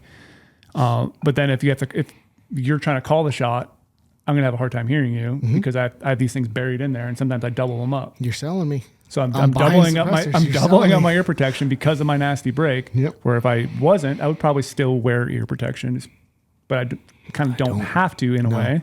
No, because you also have auditory exclusion. So just like when you shoot with a brake, even if you forget your ears, if you're not stressed out, if you're just on the range, you notice, and you accidentally do that, and it rings for a lot longer, and your body takes it a lot worse because you're not all worked up. Well, when you're shooting at a bull, and There we go. and you do this without a can, even without hearing protection, your ears, you'll notice they don't ring as long. Yeah. We did a big giant auditory exclusion study when we were in the military, and it's wild that the body uses how amped up you are. And I don't have the anatomy and physiology behind it, but the can still, when there's no ringing, it's awfully nice. Yeah. And I will say, like, having that ability to know you can, if you take a shot and I forgot my ear protection, whatever, I'm not blowing my ears off, because, so what was this? 3 or 4 years ago, I was on a said hunt in a certain state for mule deer. I'm solo. So I'm sitting there solo on my gun, getting ready to take a shot at the deer. I worked my ass off trying to get this deer. It was the second deer. I couldn't find the actual target buck, but this other buck was really good, so I was going after him. There was a giant tree right next to my brake, and it was a big old burn tree. So in the heat of the moment, I had my earplugs around my neck. I did not put them on my ears.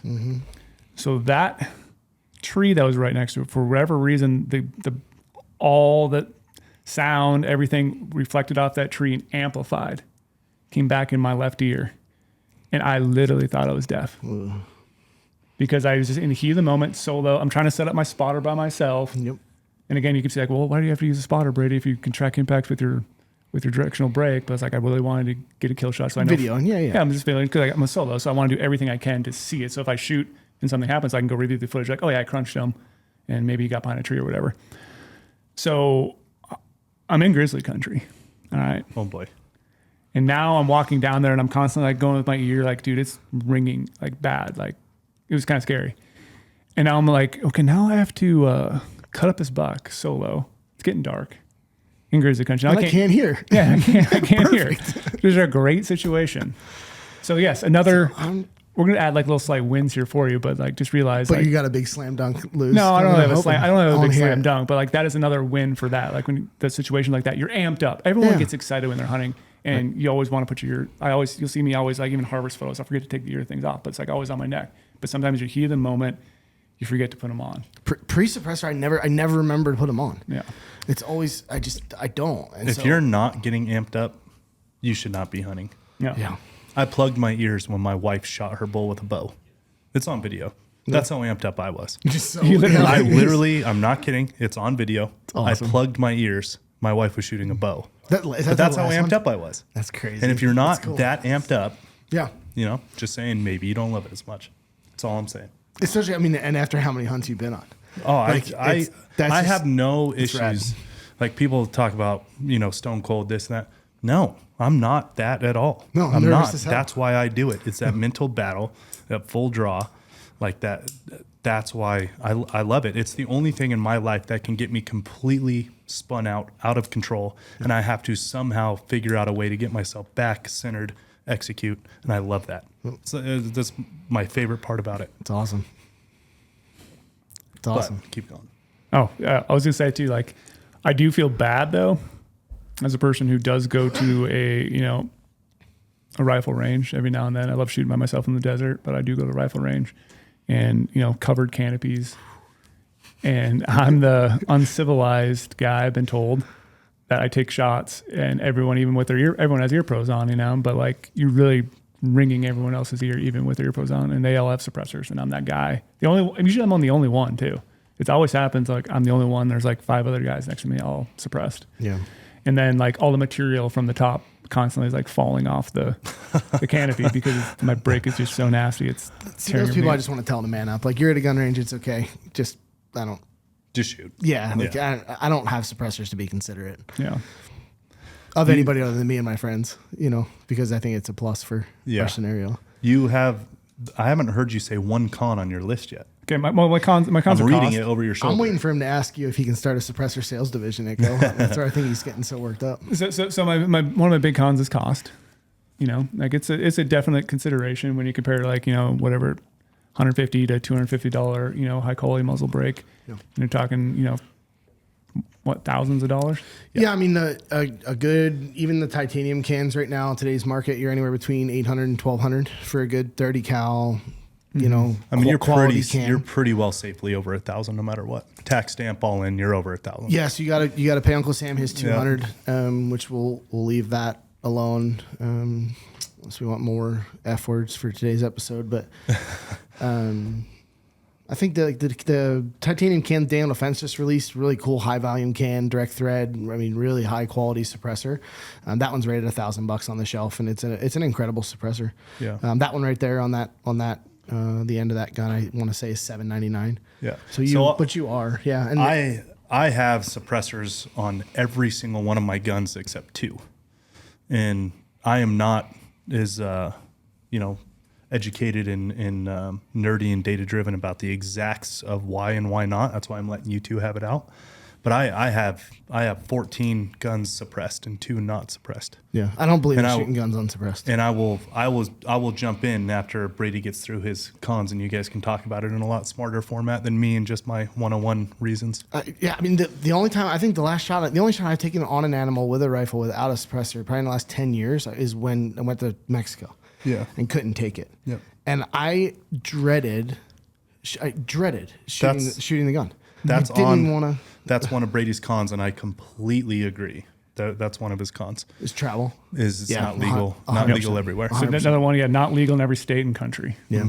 And that's get a that. real headache. That's why I have 2 guns that are not suppressed. Is those are those guns that travel. And me, I pretty much I do have multiple rifles, but I have one. You have one. One gun that I hunt with all the time. Your gun is like my bow. I've been shooting the Halon X since 2016, Yeah. and I don't change a thing. Been Yep. shooting So- a 438 grain arrow, Halon X since 2016. Haven't changed a thing. Yeah. I eat chicken parm at every restaurant I go to, so I like the concept. I don't. So that's a big one for me. Like, traveling internationally, like I did last year. I would hunt with it all year. And then if I had a suppressor, I'd have to take it off for that hunt. And then it would just kind of mess with me. Like, oh, now I have to change my load development possibly. Change point of impact. Point of impact's easy to deal with, but is it going to affect everything else? Is it going to slow it down? Is it going to speed it up? All those thoughts start creeping in my head. I don't like negative thoughts. I always try to speak positive in everything I do in life, just to, like, amp myself up, walk myself through things. So, like, that's just a thought to me. Can't use it in every state. It's real. It's real. I'll show you in my GeoBallistics app. I have that gun built, suppressed and unsuppressed. Yeah. And it's a different profile. Yeah. It's profile A and profile B. And so if I rip that can off, the Impact 4000 goes back to telling me what I need to do, and it's already compensating for. So there's, you obviously have to re-zero when you take the can off. But as far as like once you have the velocities and all, it's not. I understand. I don't like to add any more complication to my scenario than I have to either, for sure. Another one of my big cons. This one's big for me. Length. Length is actually an issue to me for multiple reasons. If I have hunting boots on, I'm 6'6". So if I have a 26, 28, if I have some crazy 30-inch barrel, whatever, that's going to stick up a very long ways. And I don't believe in the short barrel trend. So that's another. I'm old school. I'm more short barrel hard. trend than I am suppressor. I'm very hard on Cut this. those barrels down. I don't like cutting a barrel down. I don't like messing with the stuff. I would love to understand. Can you guys talk about that? Why? Barrels? Yeah, because There's a velocity argument, but Yeah. but I'm a guy Slow your that speed shot down. with so I'm a 6.5 PRC guy. If I'm in North America, I'm shooting 6.5 PRC. The comments right now, I can feel people's keyboards on fire because they want to tell me I should have a 300 PRC. Look, I was on 6.5 PRC before 300 PRC was a thing, and much like not changing your bow, I love that gun. I've killed buffalo with it. That gun's probably killed 30 elk in people's hands. I've shot coos deer at 800. The gun's never failed me. I've never shot anything that didn't fall down.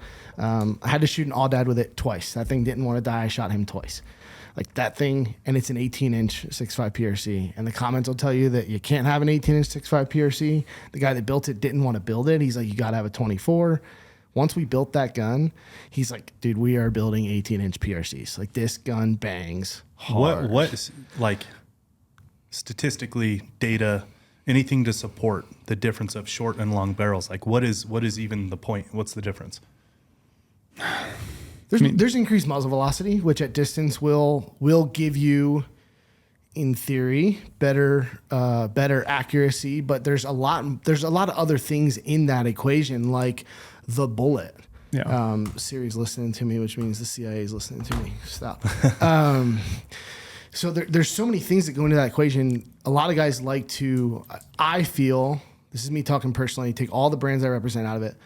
I think that longer barrels can sometimes be a crutch for not doing the rest of the work. There's a lot of other work that can be put in to refine that process that where I can get away with a shorter gun. I shoot 16-inch 308s out that gun I've touched steel at 1400. Guys will tell you you can't, a 16-inch 5.56. We ring steel at 8,900. Guys will tell you can't do that. We do it all day.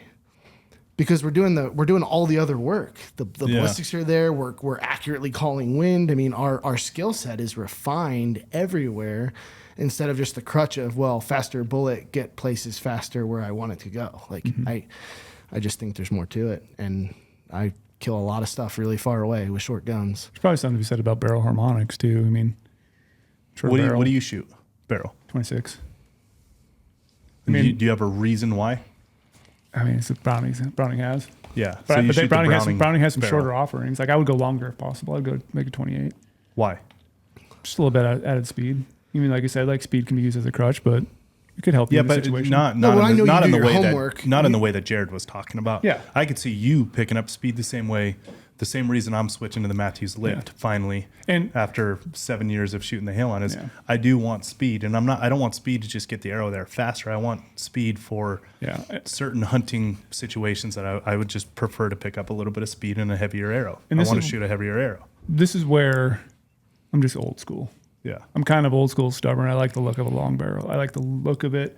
I like it behind it. I like everything. To me, it's a classic looking precision long range. Listen, and cliches are cliche for a reason. Look good, feel good, play good. No, yeah. Age old locker room saying, there is so much to that. That's what all these people that, jump in with their comments and, you can't shoot a 6.5 PRC here or there, this length, whatever. It's a lot of all that is. It's a lot of look good, feel good, play good, right? It's like when you have something in your mind that's just like, yep, that looks good, super comfortable. You have confidence in it right when you pick it up. There's so much to be said for that. Before you, in my opinion, I'm the 101 guy because I don't do what you guys do with guns or any of that stuff. But there's so much to be said that when you pick something up and you're like, yep, that's the first comment in your head. It's just you just have that confidence, that inner mind, that inner voice in your head that's just like, yep, love this thing. There's a lot to be said for that. There is too. Like I would never try to use 6.5 PRC to anchor an animal. Yeah. You ain't shooting through a shoulder. Like there's no secret there. Whereas 300 Win Mag, I mean, dude, you can pop an elk and lay him down, shoot him in the shoulder. I mean, obviously that's not the goal, but if it hits him in the shoulder and you need to anchor him because your first shot was maybe bad and now it's like one those things are all real. And I'm not tooting my marksmanship horn here, but I have never had a struggle, and I do enjoy arguing the 6.5. Because there's a cult, like the cult of people that think the 6.5 shouldn't be hunted with, and it's mainly Creedmoor, not PRC, is probably the most entertaining cult to, like, if you ever want to have 3 bourbons and get into it with somebody, suggest that 6.5's like the most valid hunting caliber. Guys will just jump you. Me and you should go on a hunt wild. and have a couple cocktails around a fire. We should. After the hunt. And just sit there on social and go back and forth. nuts. It's just me and you. On Starlink? I stay so quiet on social. Like I don't. We should just have a couple drinks after a good hunt and just start going. You saw me today. Jumping into all of it. I'll bring the bourbon. You saw me today when you got back from lunch. I was laughing, and I was like, I just had to show you this, and it was a 6.5 Creedmoor. Yeah. I was just laughing to myself. It was so perfect, so fun. And that is the old school guys. The old school guys that want to hate on 6.5 Creedmoor. It is one of the more entertaining things to just scroll through and read. Yeah. Going back to the length, though, this is another part of the length that I don't think a lot of people talk about, but it's one that's multifaceted in my explanation that I hope I'll make sense of this. So length to me is also an issue when I put a suppressor on. Obviously, I said like it's super tall, shooting a longer barrel when I'm hiking around. It's going to catch on things, okay, to explain that. But the area that I think people don't think about, trying to put that baby in a gun case, trying to put that thing in a soft case, fit in a hard case. Now, yes, there is quick detach, things. Yes, you can spin it off. But again, in my mind, my super dialed, try to do everything perfect, like mentality that I imposed on myself. If I twist something off and put it on, is it exactly perfect the next time? So that's where I get also just mess with my mind. Like say I'm dialed to kill an animal at, I'm going to say a random distance, 650 yards. And now I spin that suppressor off before the hunt, and I put it in a hard case and flying somewhere. I have to put that back on there, quick disconnect or not. Did that barrel harmonic slightly change? No, it stresses. Where that point of impact could be different at a distance. And yes, closer might not make sense. Yes, you shouldn't always shoot animals far range. I'm not supporting long range. Shit happens though. It's But what I happens. guess. Yeah. So in my mind, I think about that. That stresses me out too. And it is the reason that when I do hunt with a can, if I have taken it off at all since the last 0, I will confirm 0 before I hunt. Yeah. I will not. I don't care if I have to blow an opening morning. I'm with you. That is the biggest thing that stresses me out with hunting with a can, is if it has come off since I've confirmed and built my positivity, know my setup's golden, and I'm just amped. Until I have put the can on there and shot a 5-shot group, I don't go out in the field. Yeah, and that's where too you could say like, well, I could put reference marks on there, which sure, I'd probably take some silver Sharpie marker, mark the barrel, mark on top of it. That way I know exactly, but I'm still, like you said, I want to do a Justin that will shoot beforehand. And that's where you can say too, the shorter barrel is going to be beneficial with the can on it, because it will fit into a soft gun case. It will fit into a hard gun case, So I just think about that a little bit too. Yep. Then we're talking about barrel harmonics. I see it a lot where people are shooting with, I don't know what you call them on the suppressor, but just a cover. A little cover on the suppressor. Yep. And they take them off and shoot. And they put them back on and shoot. And they take them off and shoot. I don't understand those things for hunting. The weight difference to me is... It's a Mirage cover, but if you're shooting that many rounds to your bolt gun, we have a bigger issue to talk about. Yeah, right? for sure. Like it's not an AR. It's not a machine gun. It's not mounted at an ECP or on top of a vehicle. Like we don't need... If Mirage is a problem for you hunting from your suppressor, we have a much different skill set that we need to be refining. Yeah. but I've seen guys who are just using for hunting and they shoot them on and shoot them off. I'm like, yeah, I don't have real world tests because I've never hunted with a suppressor or really shot with it. But to me, that's weight on, weight off. That's changing barrel harmonics. If you're going to do one, you have to stick with one and stay with that cover on, I'd agree or just keep it off the whole time. Yeah, I would agree with you. So that's just maybe a pet peeve thing of mine. Like people should just stick with one and not do that. Wait period is another con for me. And I say this every single time because yes, if I thought about getting a suppressor 2 years ago, I would have had it by now. But then I start to think about one.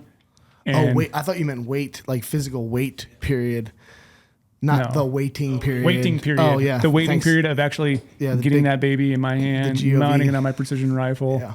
No, so right. it does take a long time to actually get it. But like I said, most people think about it and then say the wait period is an issue. And then the next year, they're like, gosh, I wish I had a suppressor. Well, you should have just ordered it last year and you would have had it by now. And I did just see that thing that came about. There's some bill that might speed these things up like 90 days. They are speeded up. They're trying. If the logic. The E4 forms that failed? Really? Oh, No, E-forms are going. Yeah, There was something 'cause I got one those back took it last from week. like 11 months down to like what 4 or 5 months. 4 to 5. Yeah, Yeah. the E-forms are like 4 or 5 months down. A lot of guys will get them in 4 to 5. Truthfully, I picked up a can last week. I put that in March, so that one was closer to 7. So that kind of sucked. ATF wait times are currently 232 days for an e-file form. 232 Okay. days. Yeah. But I swear I saw something this last week. It was better for a while. Yeah, it and- was better for and a then while because obviously now I it's not. got one in 4.5 months. You mean the government has become just riding an efficiency roller coaster? There's No a way. shocker. Yeah. What a concept. And that I think that's a con too, is I think people get frustrated with, okay, so you can do a background check on me, I'm allowed to possess the firearm. Now you have to do an extended background check that you can openly tell me is the same background check, but it takes 232 days and I have to pay an extra $200 tax stamp. Like, no thank you, GOV, you know? And I get that frustration. I also despise hearing protection, so So that was the next one down below. The government knowing. they know who As- you are, as a- dude. I know. They You already- have an they already you have know. an I'm already in iPhone. there. Yeah, like you obviously keep questionable company. They know who you are. Like serious sitting here listening to everything we're saying. So one of my last cons that I wrote down on here is actually in both a pro and a con. Oh boy. These are my favorite ones. Okay.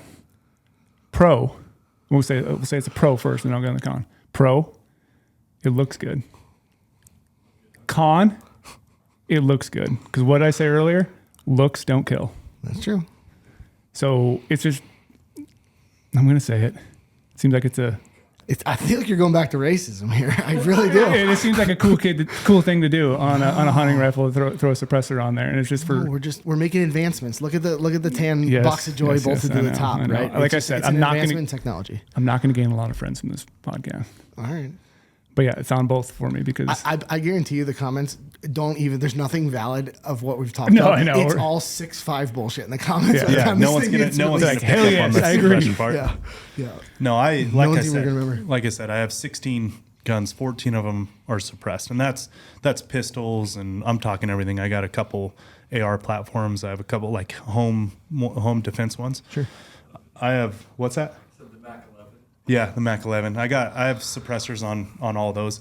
That one to me is like super straightforward. If something does go down in my house, I'm looking to still communicate with my family and not Right. blow everyone's ears out. That one's super straightforward. It's also, point of impact, barrel harmonics, all that's not as important in that situation. In the short run, yeah. Now, my hunting rifles, so I have 5 different hunting rifles. 3 are suppressed, 2 are not.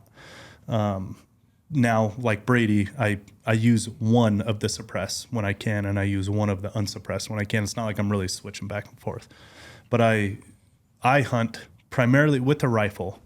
I am primarily with my family. Like that is, I can't really remember the last, other than Mexico, which they're not allowed, but I can't really remember the last state's hunt that I was hunting with a gun, but not with my family. And the story you were telling about the mom and her disabled kid and all that. When you're hunting with your family and there's kids running, wives running, people who don't do this stuff all the time, communication is so important, so important. And just no one's got earplugs in, no one's plugging their ears. Everyone's capable of communication right there on the spot.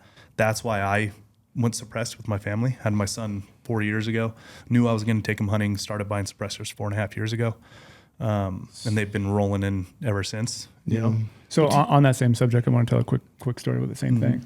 So this summer when I was at the Western Hunting Summit with Ryan Lampers, I was giving some seminars and I was doing like a long range shooting course. Like during one night when a bunch of just activities were going on, families were talking, like we just had dinner and that was it. Like, hey, let's go shoot some steel. There's some steel targets set up. So one of the guys was going to go. He's suppressed. He's shooting a 6 Creedmoor, suppressed. Had a little kid shooting it next to it, shooting phenomenal. Like you could talk back and forth to each other, have conversations, talking about where he's impacting. And then he was like, Brady, go get your gun. Let's try to shoot at a mile. So I'm like, all right, I'm going to get my 300 rum out of my case. But then to go do that, I had to go around and tell everyone, like Hey, I'm shooting. generally In the zip code. just in the zip code. Hey, now I'm going to shoot. Plug you your guys are ears. going to have to plug your ears, and now it's going to be uncomfortable for those people who are just having a good time. They were like 100, 200 yards away, like in a different little area. But I felt like I should go walk up to them and say, "Hey, I'm going to shoot right now. It's going to be loud. You probably will have to plug your ears. I'm sorry." Yeah. So that again is the pro to suppressed because I had to walk by and tell everyone, and then it became not an uncomfortable situation, but just wasn't as ideal because everyone was shooting comfortably. There's people standing behind there looking through spotters, like talking back and forth. And now when I'm up there, everyone's plugging their ears or grabbing ear pros and doing all that stuff. So the gun I have it on for my wife's gun primarily is 6.5 284, and it's so quiet with the can I have on that, like unreal quiet. And my kid don't have to plug his ears. We've taken my niece, my other nephews. Like, it's just so nice to not make sure your kid's wearing earplugs. All like the whole mess right there. It keeps them engaged too. And it keeps them engaged. You They don't hear the scare the gunshot. kid off. Yeah, they Yeah. hear the gunshot go off, but they're not like completely terrified of it. Now, having said all that, I do have more confidence in my gun that I take to Mexico, the one that's unsuppressed, for all the reasons that Brady talks about. I know that gun just doesn't change. You know what I mean? No matter what it is. It's also a 6.5 284. The confidence that Brady's talking about, like in my little 101 mind, that's where I go. Is like, what's changing when this real. thing comes on and off, and is it loose? It's not loose. It's just one more thing that I think about.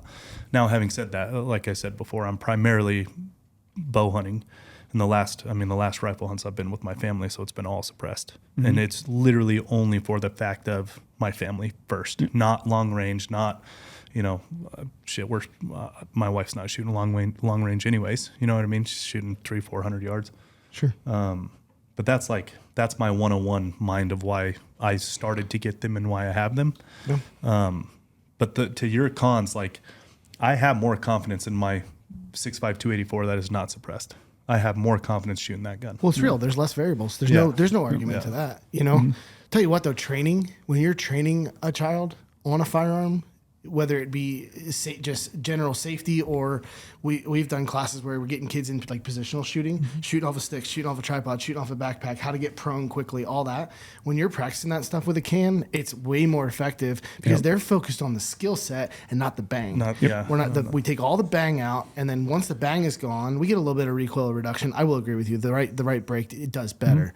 But we're getting at least something out of the can recoil reduction. But I'm taking that shock and awe factor out, and then the kid is much more focused. I get more rounds in the session. Instead of like I get 3 rounds out of them, I might get 30 rounds out of them. And we can practice so we can get it more refined. And so for the families and kids, I love the family and kid aspect of cans as well. And it's not a perfect solution. That was like, it's not literally the last thing that everyone ever needed. But literally my only decision to buy and spend the money on a can. It does suck spending the money though. It is not fun. And waiting, knowing that it is the same background check done by probably somebody less qualified. Yes, ATF, I don't like you. Less qualified. And there you go. And all of a sudden now I'm allowed to have it. I mean, here, I put in 3 cans in March on the same form, on the same trust. Me and my wife's fingerprints are on it, everything. The same day, 3 cans, 1 came back, 2 are still pending. Yeah, it's so crazy. Who wants to explain that to me? Yeah, it's weird. But, it's just, the process is frustrating, but. It is frustrating. And that's what keeps me from buying the new ones that are coming out. No, my hunting gun is a titanium that, God, I can't remember the name. The LT something. No, not the rugged. It's no, I'll think of it.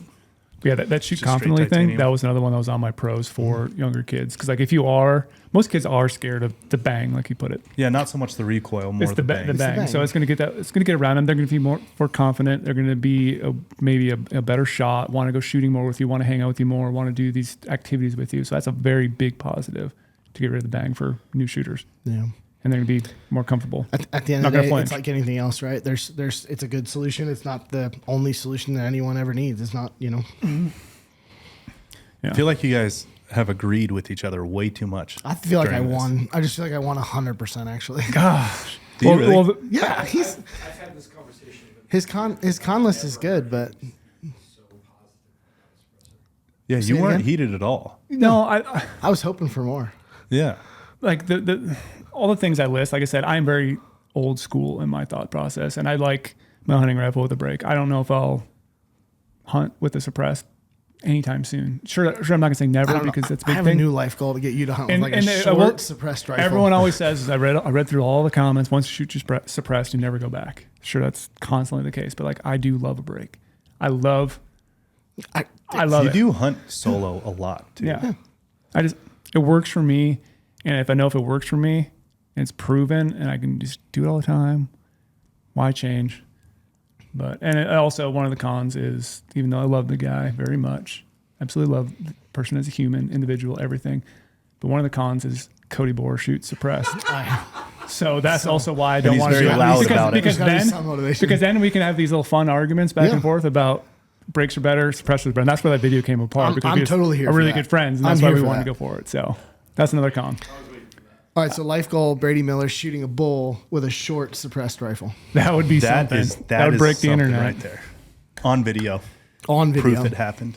Okay. But I will throw it out there too, though. I am glad there is an option for people to shoot suppressed. Like if, more people should be able to have them. More people should be able to get them. You should be able to get them easier. I'm all for that. Yep. 100%. Cool. But to me, I don't know. I'm a brake guy. You weren't that heated though. I'm a Nah. little disappointed. Gosh, I don't know. You gave a lot of pros in all of that. I did because there is a lot of pros. More than I expected. There's- Especially when you said you had a list, I was like, oh, I might have needed a list. I should have done more homework. I mean, the pro is just so simple. It's just the overall communication. Yeah. Mm-hmm. Yeah, When you're dealing communication, with- safety, The other especially when you bring the family. Like when you Yeah, start talking about family family, and kids, it's It's I'm all not like communication, and then making sure that my son and my niece or nephew, whoever's with us, like who cares? No one's got earplugs in. Don't have to ask. Don't got to make sure they have it in. and they want to go Everyone's again. standing there. Yeah. Their ears don't ring for 2 days, and they're like, you know what, Dad, I don't want to go hunt again. That was miserable. Yeah. Like they want to go again because Yeah. everything you take that scariness out of it, or Yeah. it's Now, one of the guns that I do have is a 6.5 with a just Creedmoor with a suppressor on it, and I have subsonic ammo. Whoa. yeah. I mean, it's only a 100-yard gun, but whoa. Have you ever shot anything with it? No, I thud- the as my thud is son amazing. as my son gets going, and so he's 4.5 now. That's the gun I'm gonna get him going on. Yeah. It is like you literally don't hear hear the trigger click. Mm-hmm. Like that's how quiet it is. Yeah, it's cool. Bolt guns suppressed with subsonic. It They're was- rad. So They're I super have that quiet. built for him. It's That's on cool. I can't remember the barrel length. I really didn't care. I just built a 6.5 subsonic ammo with a suppressor, and it's so quiet. That's So awesome. as soon as Good- he's good as for soon him. as he starts like understanding target acquisition, gun fundamentals, all that stuff, that's what he's going to start shooting. Good thing about how amazing his fundamentals are going to be coming up on that gun when you take the bang out of it, though. And It's just gonna be- shooting 50 he'll yards, be a 100 shooter. yards, just getting the reps in. That's all I built it for. For sure. Maybe sitting in a whitetail blind one day. Who knows? Shoot something Wait till you at hear 100 that yards. thing hit a deer, man. It's, Really? Oh, the thud it's way different. Yeah. So I'm excited I for do my have- son. I do have one more con. Can't wait. It's just, again, I don't have that much experience in this. I've never competed in this, but I do look at this sport activity to get like slight inspiration, slight, just trying to become a better shot so I can make a one shot kill perfectly every time. So I follow ELR a lot. Which is Extreme long range, like shooting competitions, like shooting at, King of 2 miles, okay. all that stuff. I look at all their setups. No one has a suppressed rifle. No, they're when, you're, taking a- when you're shooting you're taking a 375 factor out. enablers, 375 Shy-Techs, like you're shooting big boy cartridges. Some of that is the available suppressors, though. Yes, that That's could not, be, that that's could not a definitely be category true. that people have developed. There's Super also a accurate part of me stuff. though, like once you get to a 300, does it actually matter? What do you mean? I don't have a 300 Like, does 30 it make cal. it like Does quiet it enough to actually be? make a difference to not wear hearing protection? Yes. Yeah. Even at that big of a gun, does We'll go take my PRC out next time we go shoot. Yeah. Cody's telling me we're going to take his 300 PRC out, and that I'll notice a sound difference. But it To is the more point where I don't important- even need ear protection. Yes, but suppressor selection becomes more important the As larger you get there. caliber you go. Yeah. Yes. Yep. And So of course, cans get more expensive, and the mounting solutions get harder to work with. And I mean, it gets more just like when you take a car over, 1,000 horsepower, new problems come up. Yeah, yeah. And it's the same concept. So that's a good point. That is, I probably don't have them for the bigger cartridges like that, but I just look at precision shooting. I'm talking about long range precision shooting, not PRS type stuff that people just don't use suppressed. Yeah. And just, always struck me as interesting. I've never had the opportunity of, because my wife, she's a good shot, and we don't take long shots with her, obviously, but the where they don't know where it's coming from. I've never had that experience, but I can see why. And can see I'm not why, tooting my just- horn. I don't have that problem either typically when I'm personally hunting, but doing the stuff with the kids, they look through and it's like, you tell them, hey, do you have a big clear image? Because if you're Yeah. looking through a little black hole, there's a little black ghost dancing around the scope, something's wrong. We need to move your head forward and back, right? You're coaching them and you're trying and you've done the practice with them, and still it's the first time they're ever looking at anything standing in front of them they're going to kill. Now we have the killing part to work through mentally. We have all this stuff going on. Yeah. the misses happen. The misses happen a lot with kids. And so when they can get a, heck, we just had a cow elk in Unit 1 in Arizona. We run up, we get to the top of this hill, getting ready to shoot. Do you have a good shot? No. And this is a kid that's done some shooting. Run to the next hill. They blow out. Run to the next hill. Get to the top. Laying there, and they're only like 350, 400. We had time. We take our time. Hey, take your time. Catch your breath. I'm getting a range. I'm looking at his data card because we didn't have the impact with us. His gun and clean miss on the first shot. Suppressed. And that cow stood there and went, Looking around. and I said, just hold one MOI higher, and or whatever the correction that I gave him, and he smoked her. And I can see that. I haven't had that experience, but I could see that. And she was working in our favor. She's standing in tall grass. The bullet didn't hit a rock. It hit dirt. Yeah. There's still a lot of factors. Yeah, It's not like the ultimate Band-Aid for like animals don't move when you shoot at them, but it's something working in your favor. Yeah. And again, if you're ever on the other side of it and a bullet comes by you and the shooter had a suppressor on, it's very difficult to tell where it came from. Yeah, that's why. You're telling me other countries have suppressors? Very suppressors? difficult. Yeah. All right, you're getting to get me worked up. You want to see worked up? How the hell do the other countries have the suppressors? Because our favorite uncle buried him in the sand and gave it to him. Yeah. Like I said Have you earlier. been shot at from a suppressor? I have been on the wrong end of a suppressor. And it was like different sounding, really difficult. Oh, absolutely. And you can barely tell where it's coming from. That's pretty eerie Yeah. to know, like, holy shit, where was that? Like I said earlier, like that's what I fully believe. Like a suppressed rifle, if you're a sniper, makes sense to me 100%. And I've had where Because you're we're getting shot at hunting, back. So like I would on- fully want a suppressed rifle if I was a sniper. Like on some of these youth hunts too, like that hunt, there's like 350 tags out there in Unit 1. And there's all kinds of people that have suppressors. And they start shooting from different ridges, and you're like, well, where was that one from? Yeah. And then you look and you're looking and you're glassing, you're trying to figure out where, because you're like, A, I don't want to be shooting the same cow. B, I don't want to be anywhere near the front end of that Yeah. gun. And you start glassing around trying to find out where that person's shooting from, and it's hard. It's really hard. Whereas somebody racks one off with a break, Oh, you know exactly. you know exactly where they Yeah. are. Half the time you can still see the dirt that's Yeah. popped up in the air, So, Yeah. because that's the other thing you don't get is you don't get dirt spraying around with cans. So if you're laying in the grass, it's just signature reduction. Yeah. It's a big deal. I don't think So- we won each other over. I think I won 100%. I'm the perfect politician for this. I think I won 100%. I I'm don't in think I both lost camps. at all. Perfect politician for this I'm argument. honestly in both camps too. But I do believe there's more pros than cons. No, you're in suppressor camp. 7.5 out of 10. I'm like genuinely, I'm like riding the 5. No, Like I'm I see both I'm sides definitely so leaning. easy. I'm definitely leaning suppressor for sure. I see both sides so easy. Like to me, it comes down to what the situation is. It's like what the hunt is. Hunting solo, making sure everything's good, just knowing you're rolling, confidence, look good, feel good, play good. Yeah. Makes total sense. Then add kids, wives, all that stuff. No chance I'm bringing out an unsuppressed gun. Yeah, and well, you're willing to carry more jackets and more food so Yeah. they're comfortable, and Yeah. you carry a chair for them, and we just do that stuff because that's what we should do. Yeah, exactly. So it changes the game for all of us for sure. I could really be a politician on this one. Cool. I could just ride both sides. No one could get mad at me.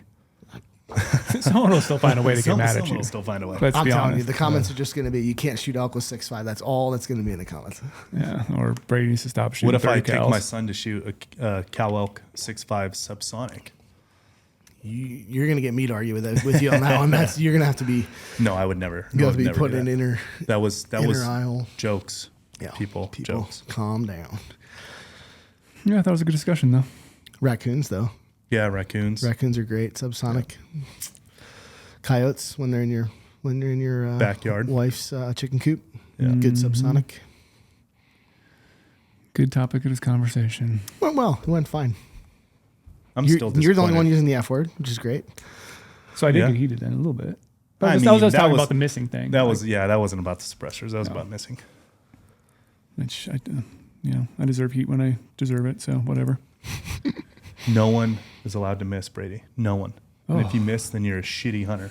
That's what the internet wants you to believe. So that's what the internet wants you to believe. If you've ever missed in your entire life, you are a shitty hunter. You should not be hunting. Yeah. Those new Because hats that's the look way great. that goes, right? Like it's always perfect. Yeah. Well, everybody on the internet's perfect. Oh, Yeah. all the time. For sure. All the time. I love We're it too. all experts. Usually the ones that can't spell. The new hats look great, by the way. You like So them? those when I walk These in, ones right they now? look those phenomenal. are sweet. Yeah, those are cool. Those are really cool. Well, They yeah, turned old out School good. throwback. You guys did awesome with those. Super There's another comfortable. color of it too. I saw on the way in. Yeah, the tan. I might steal one on the way out. It's Yeah. cool. You should. You give me an impact, I'll give you a hat. Yeah. My Lorenzo gifting allocation is trade. pretty solid for the day. Yeah, that's true. I'll try tomorrow. Yeah, there we go. It's a new day. Honestly, if I could get another one, I'd probably leave it with you. day. It's just so darn. They are so darn I bet. back-ordered. Yeah. It's been an awesome response. So we're definitely. That's what's super cool to me is like the response has been really well. You know, hunting, tactical side, like everything. Like people are enjoying them. Yeah. Yeah, it's cool to make stuff that people get behind and helps them out. Mm-hmm. Badass. When's the next How long time? have we been going? Getting to the end. Yeah. When's the next time we're gonna have you down? I don't know. Where are we at? We're in November. Probably SHOT Show. Shot show will see you. So probably pre-SHOT Show, come down, spend a day, hang out in the office, and then We've been talking about going to see Cultural Wall. then go to SHOT. Yeah, you guys need to come out the flag. Man, I drove through Flagstaff again for the first time in a long time. On going out to New Mexico. I love Flagstaff. It's Such a a cool, cool town. place. Yeah, you just avoid the college and everything's great. Yeah. But yeah, no, it's been good. We're getting ready for snow. Get big hunts coming up. Had a 3-degree day the other day. No, helping a couple elk hunts. Excuse me. Had some pretty good heavy personal and professional stuff this year. I didn't want to draw I hate to say okay tag, but I didn't want to just draw something and know that I wasn't going to be able to dedicate to it. So I shot for the moon, didn't draw any of my moon stuff. That was great. Kind of got through the season, helped a bunch of people. Had 4 elk on my back this year so far, so it was nice. I still got out in the woods, still got to pack stuff out. Yep. Got to test that new pack. That pack you hunted with, I took the little brother to it out. 3 of those 4 elk were in that pack. So Yeah. it's been a good year, but I haven't pulled the trigger on anything myself. So, but I have good points stacked up next year. I have my eye on a Kaibab archery tag for next year. So Let's go. It's been doing so well too. Gosh, you see those bucks? It's crazy. they killed some giants up there. Kaibab is doing Giants amazing. up there. So It's like one of the very few mule deer units you can look to and be like, oh yeah, that's on the up. You know, like it's doing well. Dream tag. Yeah. Can only dream. Yeah, appreciate you coming down, jumping on the podcast, showing some cool stuff, always appreciate you guys having me. letting us rant for a little bit, show us some cool products. And got you to eat chicken parm at a restaurant with a chicken. I ate chicken with a parm for the tablecloth. first time in my life. With a tablecloth. Been a great week. Yeah. So Yeah. proper, Brady. I'm expanding. I'm slowly expanding my Did you put horizons. your napkin in your lap or in your shirt collar? No, it was on my lap. Okay, good. Yeah. Just making sure. Yeah, the That's- last time I went in there, I took my hat off. I'm like, I do not want to go to a fancy restaurant and have to take my hat off. I know it is so frustrating when they tell you to do that. No, I told him Oh yeah, good. Cody made him take it off. It's the whole hat. Look, if you want me to take off my hat to be in your restaurant, I don't want to be in there anyways. Like, I am willing to go to your place. You need me. I don't need you. Like, there's so many other places I can go get food. I know I'm sorry if that sounds like an asshole, but it's like the customer. You know, if I want to walk in here like this to enjoy your food, this is how I want to walk in here. Don't tell me I need to wear jeans and no hat and this. I mean, you got Like, pants on. Like we have the I things mean, we got covered. pants on. We got but like not the jeans. basics. Maybe I got joggers on or sweatpants the or restaurant wasn't saying that. That's a me. yeah. raising No, that was a South Mr. No, which manners thing. Like, you remove your the manners thing, the manners thing I completely get, but we're not. It's not the same world anymore. You know what I mean? Like manners have shifted. We're shouldn't hunting say with that. I'm suppressors still- now, Cody. Okay, I'm we still can a wear hats at the very- restaurant. We're Yeah. hunting with suppressors. I want to be clear so I don't get yelled at. I am a huge believer in in tradition and the American tradition, all that stuff. But restaurants not being able to wear a hat, like that's it's 2023. Like let's drop that one. Wearing a collared shirt to a golf course, it's 2023. Can we please drop that one? Like it's just there's certain things where it's like, come on, man. It's not 1950s anymore. Golf's a no-go, but it's a different day. Yeah, who golfs? Morals and traditions, I'm big fan of. Very much keep those in line. Yeah. But like the little things, taking off a hat, I don't want to be there anyways if you're going to tell me to take off my hat. I'm not. Yeah, I'm the same way with tucking in a button-up shirt. Yeah, I don't why? have to tuck in a button-up shirt Yeah, anymore. why? What's Right. the point? Like, No, what is the it? why is because I have a suppressor on my gun. I don't need. Yeah. You don't need to get a tuck in my suppressor. shirt. All those little, it's funny when you start talking about those little things. Like, Yeah. why? What's the point? Well, look at the amount of like you can't do business with a hat on, or you can't do business in a t-shirt. Like, look what you know. Yeah. Yeah. You couldn't have tattoos back in the day that show. You have to always cover your tattoos up. Now Oh. anything goes. Dude, when I was in the Marine Corps, they wanted us covering tattoos. You want to talk about some bullshit? It's the Marine Corps. The Marine Corps. Yeah. Then I was working at a gun store that made guys who would cover up their tattoos at the gun store. What? Yeah. Racist against tattoos, just like you and your Suppressors. friend. Wow, man. All right. We can end it there Cool. before we get ourselves in more trouble. Keep All going. right.